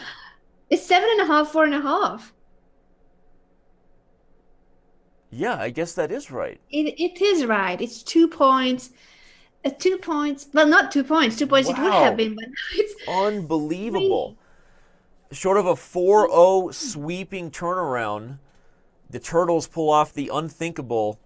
A shocking performance today from Yannick Gazzoli, being down 0-3, losing all 3 of his games so far. At this point, The fact that they have draw odds is the only thing saving them, Anna, because that means if Gazzoli pulls it together and Bacro wins, right, if we look at the odds predicted coming in, right, Gazzoli and Bacro and MVL were all predicted to do very well. Gazzoli is really the sore spot right there. Predicted to get 2.5, so a slight plus score. He is currently putting up a donut. And so, but if they pulled 3 out of 4 in the last round, Anna, even with that, they would actually come back and tie. No, actually, they wouldn't. Yeah, they're in big trouble. The Migraines have draw odds. That's the only good thing for them from this point. But they need to score 8 points, 3.5. They need 3.5 points. Amazing. They need 3.5 points to come back. How crazy is that How for one crazy of the is heavy that? favorites of the semifinals? Heavy favorites, not just for this round, but honestly, some of the heavy favorites remaining in the Pro Chess League. Chess Coach Net, shout out to Chess Coach. Thanks for the support. All right, what do we got here? We got to go back to the Eagles and the Movers because they are in their final round of games right now. This is all the marbles here. Manukian is taking on Sadwani. That's board 4 on board 4 action. Board 1 is Melkumian taking on Vidit Gujrathi. Here, Vidit Gujrathi seems a little better, but doesn't look like too bad of a position from Melkumian. We'll come back to that. Andreasian is definitely worse against Audubon with a super powerful knight on e6 and looks like a positional edge to go with it. Okay, and the board 3 has Gregorian in control, but only just barely, with an advantage based on the piece coordination, but not any material in the endgame against Caravati. So, okay, well, the Movers are in good shape right now, it seems, and we will obviously come back and check on things with the Turtles and the Migraines, but I think we're both just in kind of shock right now by the Migraines. I mean, honestly, that was like, Bacro totally wins that game. Gazzoli was in complete control. What in the world happened there? Honestly, it makes you think that Gazzoli, like, fell asleep or something at the wheel because that makes absolutely no sense. 0 points out of 3 games, where in 2 of them he was winning. Yep. All right, well, where do you want to go in this next part of things? Let's start at board 1. I think it makes sense to give Gujrathi and Melkumian the first round of attention, given that basically if Gujrathi and Audubon both get wins, they guarantee the Movers a spot in the finals. So all that the boards 1 and 2 have to do for the Movers is what they're supposed to do, is get a win. I love this move, b5. C takes b5, knight takes b5, and then the knight is heading toward the d6 square, though it might not be a killer, but it's giving white some initiative. Yeah, I totally agree. At first you're thinking maybe the c6 pawn, you want to gang up on it. It is weak, but there's really no concrete way to get anything. So b5, making it tactical, makes a little more sense. Yeah, I like Gujrathi's chances here. Wow, I'm just a little shocked right now, honestly. And I agree with Nerfox. And I know it's heartbreaking for you based on your fan, but this isn't even about your fantasy bracket, okay? I wanted you to be perfect too. This is about the Migraines. Wow. Thank you. Wow. They can still do it. I agree with Robert. Moretti has to play the best game of his life. Yeah. He has to play certainly the most important game of his life today. Yeah. Gazzoli has been playing so well in the entire Pro Chess League. One of the best performers on his board. And now? Just a shocking day right now. Okay, we move over to, as the games between the Turtles and the Migraines get underway. If you want to watch those closely, you can. Follow all the games yourself. But we are going to move on to board 2. Ooh, Audubon loses the powerful knight for the bad bishop, but wins a pawn in the process, right? You transition the advantage here. White is up a pawn and owns the d file, but the e pawn's a target. Okay. We'll see exactly if that was a good enough transition to be better.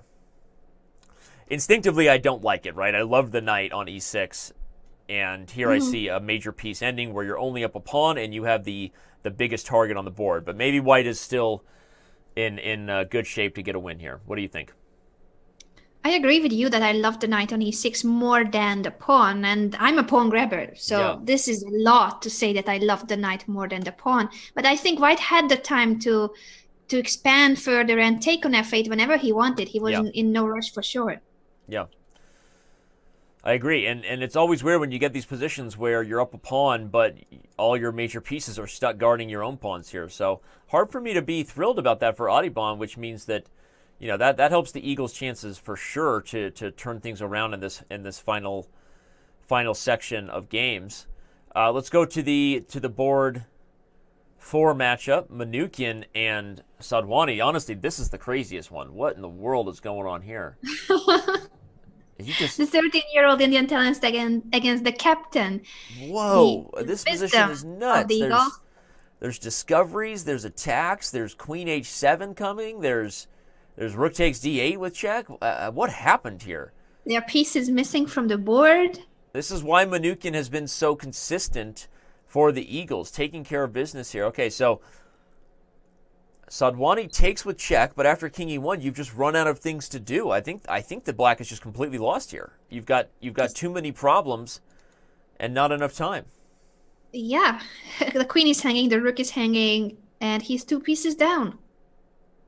How did he do this? Ronak trying to be over-aggressive, it seems. Yeah, let's go. We'll take a quick look at it on the analysis board if we want to see how we got Sure, here. because it was a very exciting game. It seemed that Black was trying to Black attack, was getting but counterplay. He was not objective at all. Or he just got into trouble after g5, actually. Yeah, g5, and you cannot move the knight away. Queen h7 mate is coming. Yeah, and the attack was too strong. Black has been sort of coming up with desperate tempo moves for a while now, and he's finally just run out of it. Probably going to resign right now with the queens coming off the board. And a big win there for Manukyan. That puts us in a position where the match will be tied with 3 games remaining. We don't even need to look any closer here. Let's move on to the game in board 3, where, okay, Caravati is holding her own, but the bishop is a better piece than the knight here if the white king can just find a way to get over to the a-pawn. If he can, yes, but will he? He would need to go to c3, d4, c5. But I think that Black can stop that for the moment. I'm really rooting for, as I always say, fellow female players, and in this case, the movers to keep their advantage.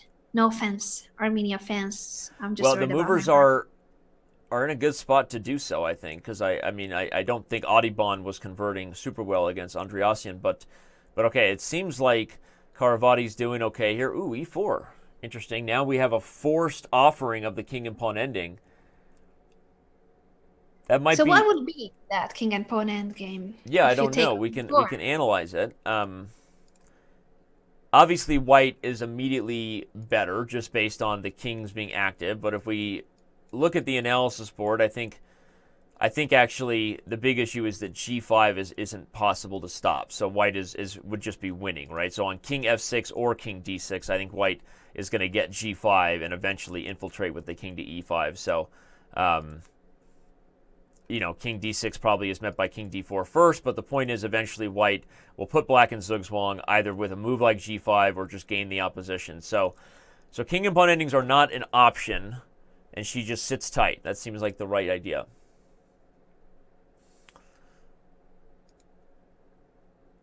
Okay. I wonder if this is actually good for her. What happens if I take everything on f5 and then try to bring my king toward e3, d4, e5, or c5? I don't like that now she will have a new weakness. Yeah, a new pawn stuck on f5. Makes you regret having put it there, right? Because now that pawn is a target for the rest of the game. And the problem for Mumbai is that 8-8 will actually mean a victory for the Eagles. Yeah.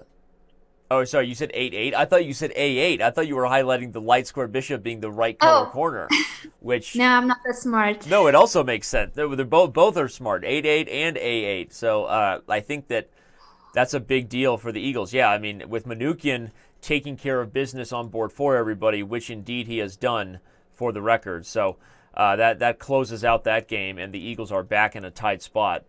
That means this game 3 needs to be held if you're Caravati. And, the board one was also a draw. Whoa. What? Why? With it. He drew. It doesn't make any sense. In that position after b5, he offered a draw. Whoa, this is now looking very good for the Eagles. I feel like in some ways, Mumbai's match strategy, whatever they thought they were going to try to do coming in, is affecting their actual moves and the positions. Because we saw last round, Anna, they took a couple draws in games where they were the only ones who could win. Not saying that that the most likely result wasn't a draw. And here, Vidit Gujrathi probably took a peek at Audubon's board and said he thought that Audubon was winning, which he was earlier, but now the position just looks like it's a draw. So we're getting in a spot where the movers have sort of outthought themselves, right? I mean, honestly, they did, and Isha still has to hold this endgame, which is not clear that she can. Right. I mean, not only that. I mean, right now they're looking like they're probably going to lose the match. Honestly, 9-7 or 8.5, 7.5, to be frank, right? And Vidit Gujrathi, the top board, just gave a draw inexplicably to Melkumian. Honestly, it makes no sense. Okay. Well, shocking to see that. Don't understand the match strategy. And I don't think Audubon wins this endgame. Not even close against Andreasen. Honestly, this has just become a drawn rook ending. So the fact that Caravati can only lose this endgame means that I think we can just call it. I think the Eagles are going to San Francisco. Honestly. It does look like that. It's certainly a team that deserves it because they have been very consistent throughout the entire season. But it's shocking since the Movers entered the last round with a 1-point lead. Yeah, honestly, completely shocking. Maybe we'll see a similar shocking result between the Migraines and the Turtles. But at this point, I'm just surprised by Vidit Gujrathi giving the draw there. That seems really weird. Really weird. All right, well, who knows what their thinking was coming in, if it was a misevaluation of the boards between what was going on. But Audubon is going to draw. This game is going to be a draw, which means that the Eagles and the Movers will finish their match tied 8-8, and we will know one team, the first team moving on to the finals, is going to be the Eagles. So crazy stuff, Anna. Crazy day. That's why we commentate on it, because we don't know what's going to happen. The results are not predetermined. That's certainly, this is just so exciting. I think everyone loves the Pro Chess League because it has never been a clear-cut, certain victory for any of the teams. It's never a walk in the park. With this time control, playing online, 4 players against 4, everyone plays everyone. A very exciting format. Yep. Well, it's crazy. Yeah, a lot of comments about the tiebreakers, wishing there was some sort of Armageddon. I don't know that I agree. I actually think that there's a reason why you play the regular season, to have something to fight for, and to have the opportunity to have an advantage in a match like this. So, you know, who knows? Maybe we'll revisit that rule for the next season. We can do whatever we want as far as trying to create the most exciting possible format, but you know, to me, there's drama either way, and to me, I'm just right now just surprised that the Movers didn't take a different approach in the match, frankly. So that's just amazing to me. So, all right, well, we're gonna move on. I think we might as well give the Eagles and the Migraines our full attention, given that they're basically a game away from being eliminated, right? And they are, and we should start with board 4 perhaps, which is the most dangerous for the Migraines. Absolutely, and the Yannick Gazzoli, we did not think that he would be a weak spot, but today he is.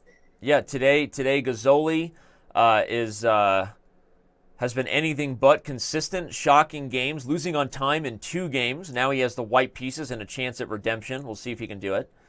But really the big game is going to be whether they're young board 4, the most adorable player left in the playoffs. Aww. The cute baby face. Maybe he doesn't like that. I don't know, but it doesn't matter. I have kids, so I'm not going to not, appreciate a cute kid. He's just 11 and already 2,200. Yeah, certainly my all-time favorite player. This game looks like he's just down a piece, actually. What?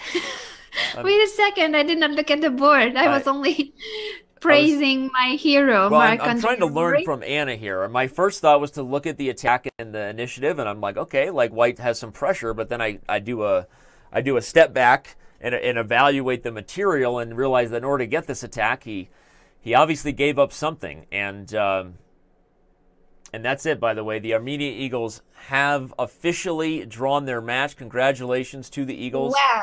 They are moving on to the finals. They will be in San Francisco, probably with a lineup very similar to what you see today. It's been pretty much their consistent lineup all year. Again, I think we're both a little surprised by how that one finished, given that Mumbai was up a game, and favored on boards 1 and 2, and was unable to hold on and get the job done. So, congratulations to the Eagles. Congratulations to the Armenia Eagles. Well-deserved victory. They actually fought Silva during the regular season. They beat the Mumbai Movers in the regular season 10-6, and now an 8-8 leads to the semifinals and to San Francisco for the Armenian players. That's right. All right. Well, we are looking. Okay, now the queens are off the board for Moretti, so that makes the piece sack even less attractive. Not to say he doesn't have some compensation with a couple pawns for the piece, but without any passers, how much compensation could it possibly be, right? I mean, it makes you just wonder. All right, well, crazy day, crazy finishes right now. The Migraines were heavily favored coming in. Right now, they are a game away from being eliminated. Luckily, they are not a half a point from being eliminated because they do have draw odds. But in a tough spot, board 4 is probably worse here. What about the board 3 matchup with Gazzoli versus Sebenik? Here, Gazzoli. Oh. What's going on with this bishop g4, bishop g5? He's almost winning a piece, maybe? Is he winning or losing material here? I'm not even sure. I don't know either, but I'm going to check on. Let's analyze the most obvious line, I think. If the queen goes to d7, pawn takes g4, queen takes g4, king f1, black can just win the bishop back. So it looks like this was just a blunder by Gazzoli, allowing this bishop takes g4 tactic to overwhelm the pieces here. And actually, it was a couple of move combination by Sebenik. He pushed he e4. Pushed e4. Okay, I see. Yeah. Okay, I didn't go back far enough. And it all ended up in this position. Well played by Matej Sebenik, taking advantage of the weak spot of the Migraines, who is today Yannick Gazzoli, one of the top players on board 3, but today he's really struggling. Yep. Well, material's just equal, I guess. So if the queen moves to d7, white isn't losing necessarily. White could play moves like h4, preventing bishop h3, and maybe even still have outside ideas of attacking on the king side himself, despite the king on g2 being open. So I don't know that this one is totally clear yet, but given that the tactics, or I guess at this point we're not MVLing, we're Gazzoliing. We're just assuming Gazzoli is going down because he just hasn't had his best chess today. But the truth is the position remains, I think, pretty unclear here. This is unclear. The board 4 has a piece down for, well, he's got 3 pawns for the piece at least, but they are not very advanced. Absolutely. Well, we haven't checked on the board 1, so let's do that. Going to Leon Beast versus Luka Lenic. Luka was a big hero for his team when he beat Magnus Carlsen earlier in the year. Been, I think, one of the only players who's played every single week for the Turtles. I'm not sure if I'm right about that, but he's a pretty consistent name in the Pro Chess League. One of the top performers as well, so he's doing very well, of course. But MVL is not an easy opponent. But he's just better against MVL. I mean, yeah. Okay, wait a second. He's down a pawn. I like white. He's down a pawn, though. Okay, no MVLing. Okay, he's down a pawn, but the d7 pawn is weak, so I think he has compensation. I mean, right now the activity is just super clear for white. You even have ideas like h4 and h5, and outside ideas that the queen and knight might work together here against the king. So activity, we immediately loved white. He is down a pawn, but it's an isolated pawn without not currently having a bright future. So we'll see if MVL can figure that out. Last game we haven't looked at is the game between Bakro and Borisic. And what do we got here? The Turtles are just doing very well. I don't see them losing. They're doing great today. Yeah. They're and honestly, and the Migraines have sort of beat themselves at times, right? That's the truth. So we'll see if things turned around. But right now, I think we might be in store for a shocking result out of today. I mean, I had the Movers and the Migraines. So right now the Eagles have moved on, and the Turtles look to be doing the same. So crazy stuff. Crazy stuff. I wonder if who did you have in your bracket, the Eagles or the Movers? The Movers. Oh no, so you're already not perfect anymore. Oh no. No, I'm not perfect. I've never been perfect. I wonder if Fiona's doing well, but I'm afraid that we had almost the same teams. The third person who had the perfect score so far was William Chess, and I want to see if he will be the only one who managed to guess the outcome of the Pro Chess League. Well, everybody, if you missed your chance... The Turtles over the Migraines. He what? And the Eagles over the Movers. Are you serious? Yeah, William Chess, you are a genius. Right now, this is amazing. This guy, somebody get this guy a crystal ball, because this is we need some other future predictions here. Wow. All right. Well, we don't know yet, but right now it seems the Migraines are truly the underdog here. And okay, Borisic is dynamic position. At least if you're Bacro, there's decent craziness possibilities with kings on opposite sides of the board. You want to use the C file to attack. You've got this dragon bishop, but I tend to prefer white in a lot of these positions anyway, just from the perspective that with accurate calculation, if the attack doesn't get out of control, it feels like white is going to get something good here in the center. Although, okay, right now this seems like a hard pawn for white to go get on d6 without things like knight a4 coming at the end of those lines, and we've got issues on b2. So, okay, maybe this one is messy enough for Bacro to have some decent winning chances. Let's pop back to the game between Gazzoli and Sebenik.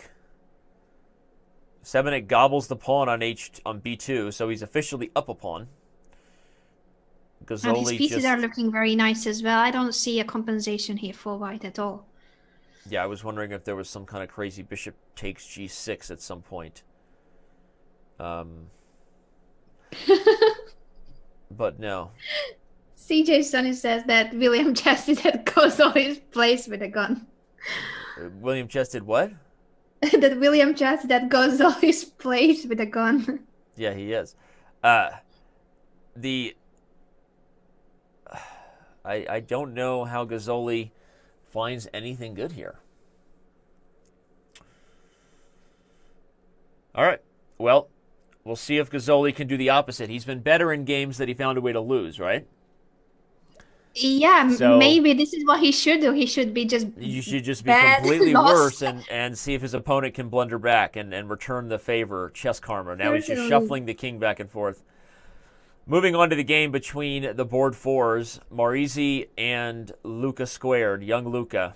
Okay, Maurizi has some drawing chances here, but so at the very least, if he didn't lose, they would still have chances. But he's definitely the only one who can lose. Shout out to our last subscriber. Thank you so much. Insert token. Appreciate it. Thank you for the subscription. And thanks everybody who's here watching the show. Yeah. You guys, I hope that you hit the follow button or subscribe as you have just seen. Then you will get these really cool emotes. I'm going to use now some of my favorite ones, the faces. The Magnus at this point, Hikaru. Probably the most appropriate emote of what we've seen today would be the Magnus chess. What? Like Magnus is just not happy with the chess he's seen on the board today. Yeah, I think that's the most accurate depiction of today. All right, well, honestly, Maurizi is going to have a tough time drawing this endgame down a piece. So right now, the Migraines, they look to be on their way out, with the Turtles pulling a huge upset potentially, despite what I think is, okay, MVL is also under the gun against Luka Lenich right now. Wow. This seems super tough. This is the kind of position that is just much harder to be black despite being up a pawn.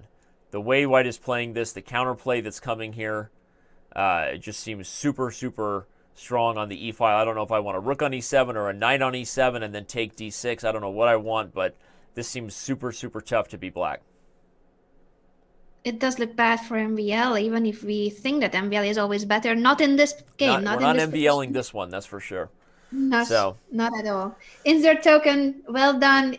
Just subscribe and already using the emotes. That's what you guys should do as well. For those of you who are just turning in, we know that today's first round of games is coming to an end within the hour, really. But make sure you tune in later. Grandmaster Robert Hess and Women's FIDE Master Alexandra Botez will have the call as the Pacific and the Atlantic divisions get underway. Still a ton of action later on in the Pro Chess League. While a lot of people may be asleep, there's also going to be a lot of people still watching chess at that hour. I've just seen Vladimir Fedoseev, the top board of the St. Louis Archbishops, practicing the whole time while we were commentating, Danny. He was playing even Fischer Random, just like that, 3-minute games on Chess.com. Yeah, well, Maxime is playing super fast here, I think, hoping for the chance that the time pressure might set in for Luca. Luca is just playing a super accurate game of chess right now. I mean, honestly, this last move, rook d3, rook e3, really disciplined approach to make sure that this knight stays out of the game and that he keeps his pressure on the e-file. Now there's threats of queen b3 and the queen coming over to on this a2 g8 diagonal. This has just been a super impressive game right now from Lenich. I agree with you, and it just goes to show us how material is not everything in chess. Black has an extra pawn, the d6 pawn, but that's a weakness, and it provides white the d5 outpost for his knight. Very active pieces for white, compensating for the disadvantage of material, and white should be better. Shout out to Coffee Cart. Thanks for the subscription. Let's move back to the board 4 game. Moretti it's looking tougher and tougher, to be honest. Right now, with this game going, it may not matter what happens in the game between MVL and Luka Lenich, because I don't think Moretti holds on this one. And if he falls, the match is over. The Turtles will be going to San Francisco, and the upset will have been completed. Gazzoli also still not in a position where he has any business claiming a win. He's the material he's down a pawn still, and he's probably boasting the biggest weaknesses on the board as well as far as h4 and e4 goes. The only person who had a decent position as black was Bacro, and this one still has plenty of fight left, but I don't think it's going to matter. I think the Migraines are going to be packing anyway. So crazy, and not crazy for chess San right Francisco, now. Unfortunately for them. Yeah, if you're just joining us, it has been a wild one here. A nail-biter between the Eagles and the Movers. As you can see, it finished in an 8-8 tie, but because of their dominant regular season, the Eagles had the overall 1 seed, so that was enough for them to win the match. They are going to San Francisco.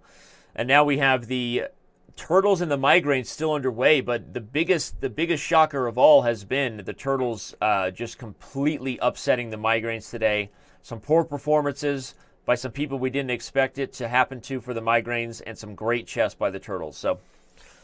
So right now, I think we're almost at a point where we can call it, honestly, Anna. We're moments away here. MVL looks like he's gotten some temporary counterplay, but he's probably going to have to settle on a draw against Luka Lenich here as black, because his king is in danger. This is just an amazing result for the Turtles, who were the number 4 seed of their division. So they just qualified, they just made it to the playoffs, and now they are taking it all. They are taking on the top teams from their division. Yeah, phenomenal chess. All right, I think that MVL might be able to swindle a draw here. I don't see a lot of. Oh wow, he's going for it. Knight to d3. Did he What is going on? Did he miss rook e2? Wow, what a move there, everybody. He didn't care about rook h7 with the check coming on h7 to win the rook because he would have a mating net. But I wonder if he missed rook e2, which defends everything for the white king instead of taking the draw. He may although from a match perspective, I think Maxime is playing for the bigger picture. And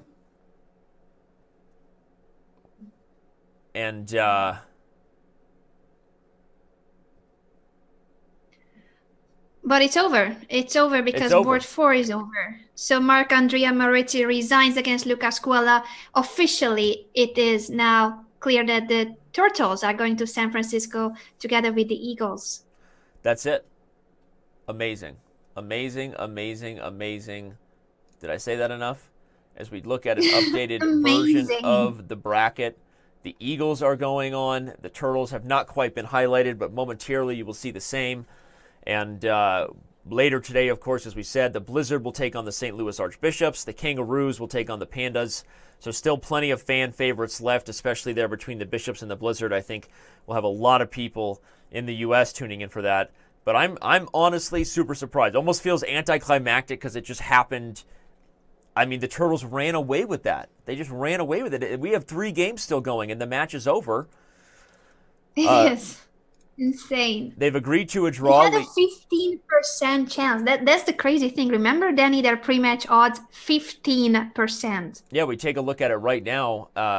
These were the pre-match predictions in regards to the players. As far as the and that did not happen today. Yannick Gazzoli going 0 for 4, 0 for 3 right now, maybe 0 for 4. That was one of the big differences. But if you look at the outcomes, the pre-match prediction between the Migraines and the Turtles, you see the Migraines were heavily, heavily favored there. Everything below that 8-8 mark was a favored possible win match for the Migraines, but the Turtles took it and are winning the match. Just huge, huge upset there. It's 9-5 at the moment, and they still have a few games left. I think it's 2 games left. Is that correct, that they are still fighting on 2 boards, but they are better on those boards? Yep. Yeah, Gazzoli is worse against Sebenik for sure. For sure he is. And up on time, but worse. 5 minutes at least. 5 minutes he cannot at lose least, on time as he did in the other game. But still worse. And then we have the game between Bakro and Borisic, where Bakro again seems to be the one migraine with a good position here today. Although now the positions become sort of weird. Black is bluffing at the idea of rook takes c3 and then forking the king and queen. But I think White's position is actually getting better than it was. Black's counterplay is sort of going away. So I agree, and I think it's time to use some turtle emotes in the chat. Do we have turtle emotes? This is the Where do we get those? Turtle emotes. They deserve it. They deserve it. Armenia Eagles and the Ljubljana Turtles making it to the Pro Chess League finals. My bracket is officially over.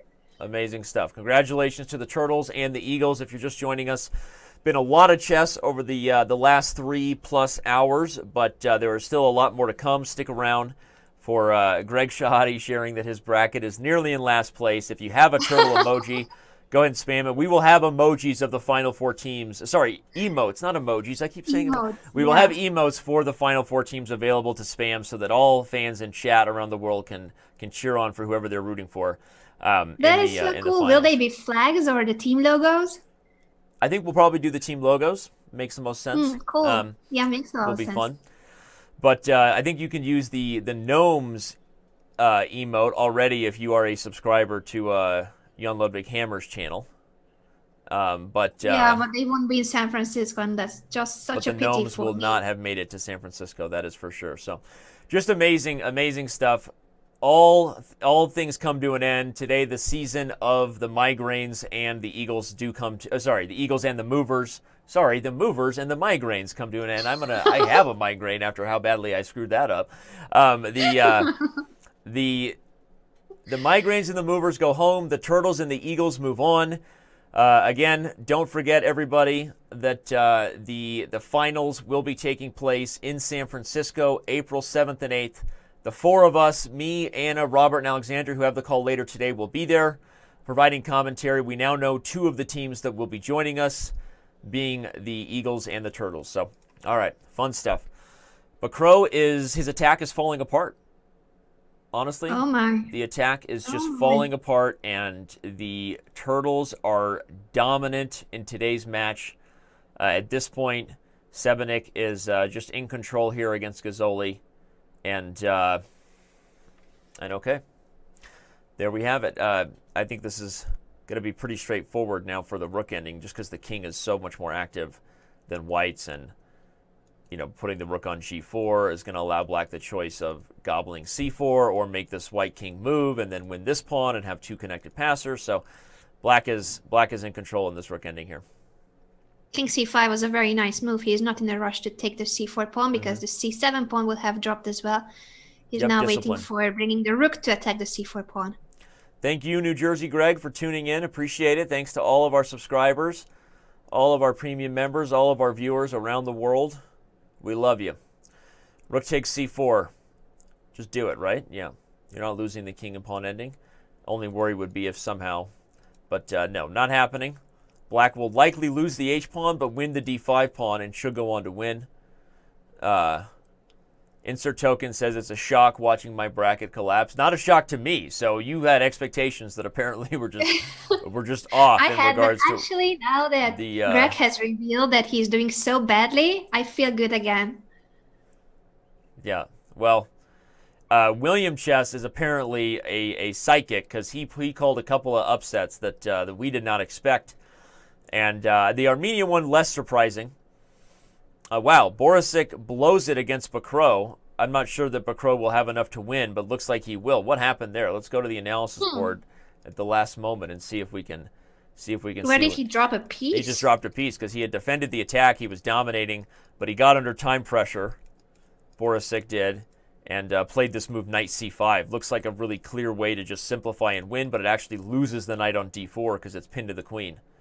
Pin emote, and black wins. So, okay, he wins in the sense that I'm assuming he takes care of business up a piece. Should be able to now that he's blockaded everything on the dark squares. Black is in good shape, but okay, still not going to be enough for the Migraines to mount the comeback they needed. Let's stay focused on the other final board. Gazzoli and Gazzoli does hold the draw. So from a chess perspective, he didn't go 0-4. That's something. Right, Gazzoli did find himself right there at the end, holding a draw, but unfortunately not his best day. I'm sure he would like to have it back, but Bacro does get the win. So the final is in the books. It will be 9.5, 6.5 in favor of the Turtles. You and I, it's time to go get something to eat, I guess. Time to take a break.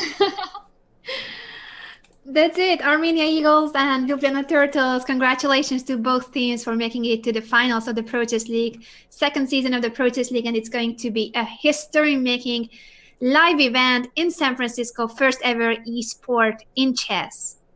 Yeah, super excited, everybody. Make sure you tune in later today. Let's give Alexandra and Robert the love they deserve. There you have it. The results are in. I don't even know how to fully summarize what we just saw today, Anna, besides that's why the game is played, right? If it was all up to predictions and science and based on the ratings coming in, then nobody would ever play chess. And we would now we all know where we stand and it's over. But you play the game to see what can happen. And after brilliant season blunders, we had a couple of surprising scores. The Eagles, not so surprising. It was close coming in, and the fact that they had that draw, that the draw odds really favored them, eventually was enough for them to move on. But the Turtles taking down the Migraines has got to be one of the biggest upsets so far in the playoffs, and congratulations to Team Luca, Team Turtle, and we got to give a huge shout out to MVL and the Migraines. I mean, they put together some of the best chess and some of the best teams lineups of any team this season, and today it just didn't work out for them, and they won't be in San Francisco because of it. So didn't they lose in the quarterfinals last year, or did they make it to the semis last year? I don't remember. I think in the semis, but I'm not sure now. Yeah, I think they lost to the Gnomes in the semis. Yeah, and the Gnomes played the finals with the Archbishops. Right. So not quite as far as they made it last year, but still a great season for the Migraines. But Anna, you and I won't see you again until San Francisco, at least not on camera in front of a bunch of people. In person. It's going to be super weird, Danny. We have never met. It's going to be a blast. I mean, I don't even know. I don't even know what to expect at this point, but a lot of fun. And thanks to everybody who tuned in. Like we said, break time, no halftime show at this point. Come back again. Come back again when the next round takes place, starting with the Blizzard and the Bishop, starting at about 6 p.m. Pacific time. make sure you are here for that. Anna, till next time. Till San Francisco.